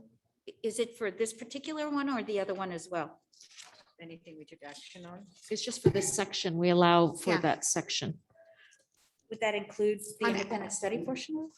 Yes, because it's action items. Yeah. Okay, so all- this is public comment with respect to Schedule B, R, and Y, or is this Both. relating to? Both are All under of the the above. action section. Yeah. Did we already do public comment with regard to the entire action items section? No. Okay, so we're gonna Separate. allow public comment as to the entire action item section. Correct. Okay, thank you. So do we want to, before public comment, do we want to mention which one we are going to vote? So like we Yes, already I'll- voted Yeah, I'll 13A mention it. and 13B, is that public Yes. comment will go through the C to the? No, well, I'll just make mention. Is that okay? Okay, yeah. All right. So number 12, communications from the audience regarding matters on the action agenda are to be made at this time. At this time, we are only taking action on items 13A, 13B, and F and G. Dr. Choi? Thank you, President Ryan. We'll pause for 1 minute.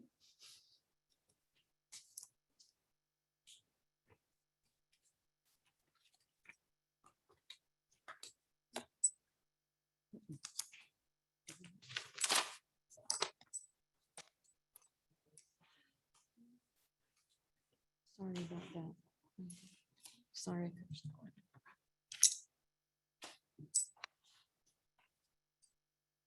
We have 30 seconds remaining. If you would like to make a request to speak regarding action items 13A, B, F, or G, you can press the raise hand icon or dial *9 or submit a public comment card.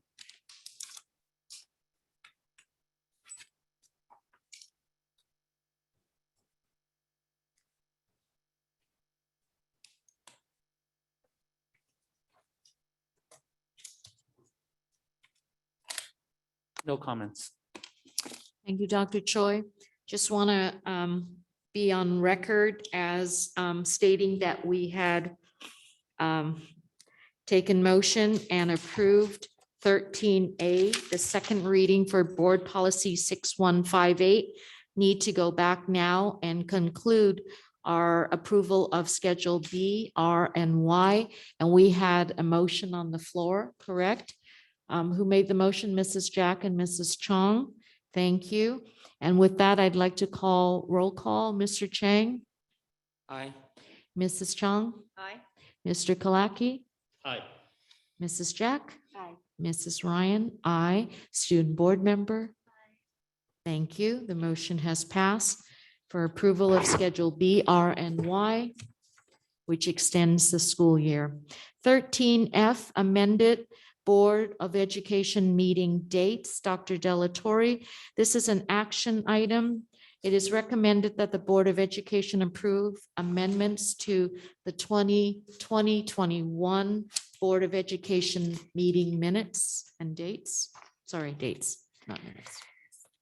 Thank you, President Ryan, members of the Board of Education. We have before you this evening a revised and corrected 2021 summary of the meeting dates. We added 13 meetings to our regularly scheduled Board of Education meeting dates. And so we're seeking the board's approval on the amended list of meetings. I move to approve the amended list for the year 2021. I'm sorry to interrupt. Can I just ask one quick clarification because it might affect your motion? Oh, sure. Okay. On June 22nd, was that technically a special meeting followed by a regular board meeting, or was it all one meeting? That was all one board meeting. We started out with open session at 5 o'clock. Regular session began about 7:15 and closed out moved to the end of the meeting. Okay, It was thank a you. regular board. I appreciate it. I just didn't know if it was two separate. Thank you. Thank you, Mrs. Delatorre. Sorry, Ms. Chung. It's okay. So I continue my motion to approve the calendar with the amended dates for school year 2021. Thank you, Mrs. Chong. I'll second. Thank you, Mr. Kalaki. So those dates were all board members in attendance as we're voting and amending these dates? Or is that not? It's not necessary that all board members attended these special meetings that were added to the calendar, because the only thing that you're acting on is not items that were on those agendas, but you're acting on the revision of the board meeting dates. Okay, thank you. You're welcome. Thank you for that clarification.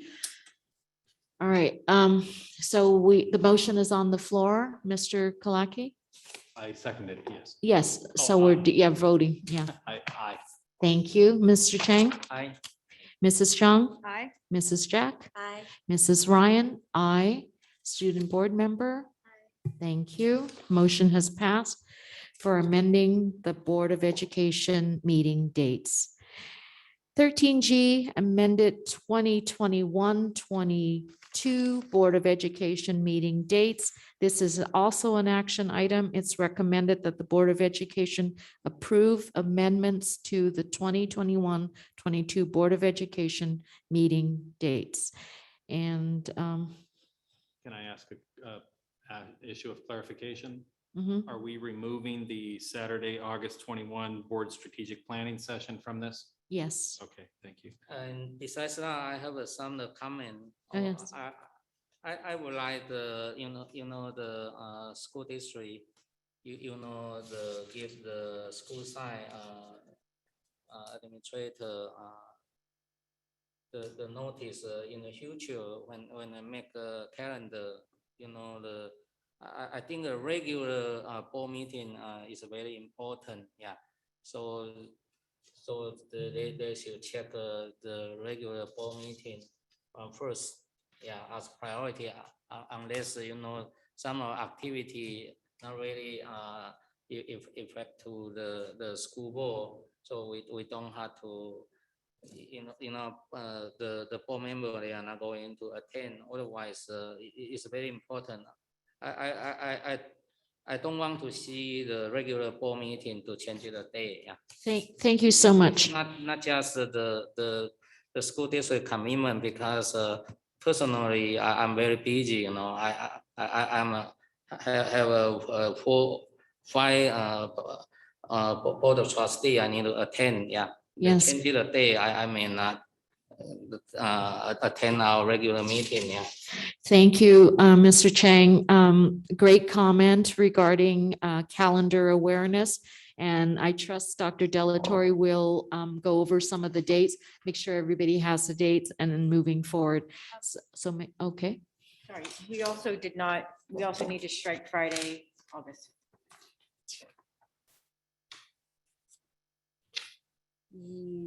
Yes. That's because it occurred on Monday, August 9th instead, correct? Yeah. We had still had, I Right, think we had right. both of them listed, Yeah. yes, Okay. correct. Remember, Yes. we took it off because of right. the That's right. San Marino. All That's right. correct. Thank you for catching that. We appreciate it. Thank you. Is there a motion for the approval of the meeting dates? I move to approve. Thank you, Mr. Chang. I'll second. Thank you, Mr. Kalaki. I have a question. Okay, The April 12th date is not on the calendar. In April, we typically only have one meeting because of spring break. Yeah. But that's not spring break. no, I know, we usually have one because Just the because of kids are spring break. gone for Oh, 10 days. Yeah, Okay, right.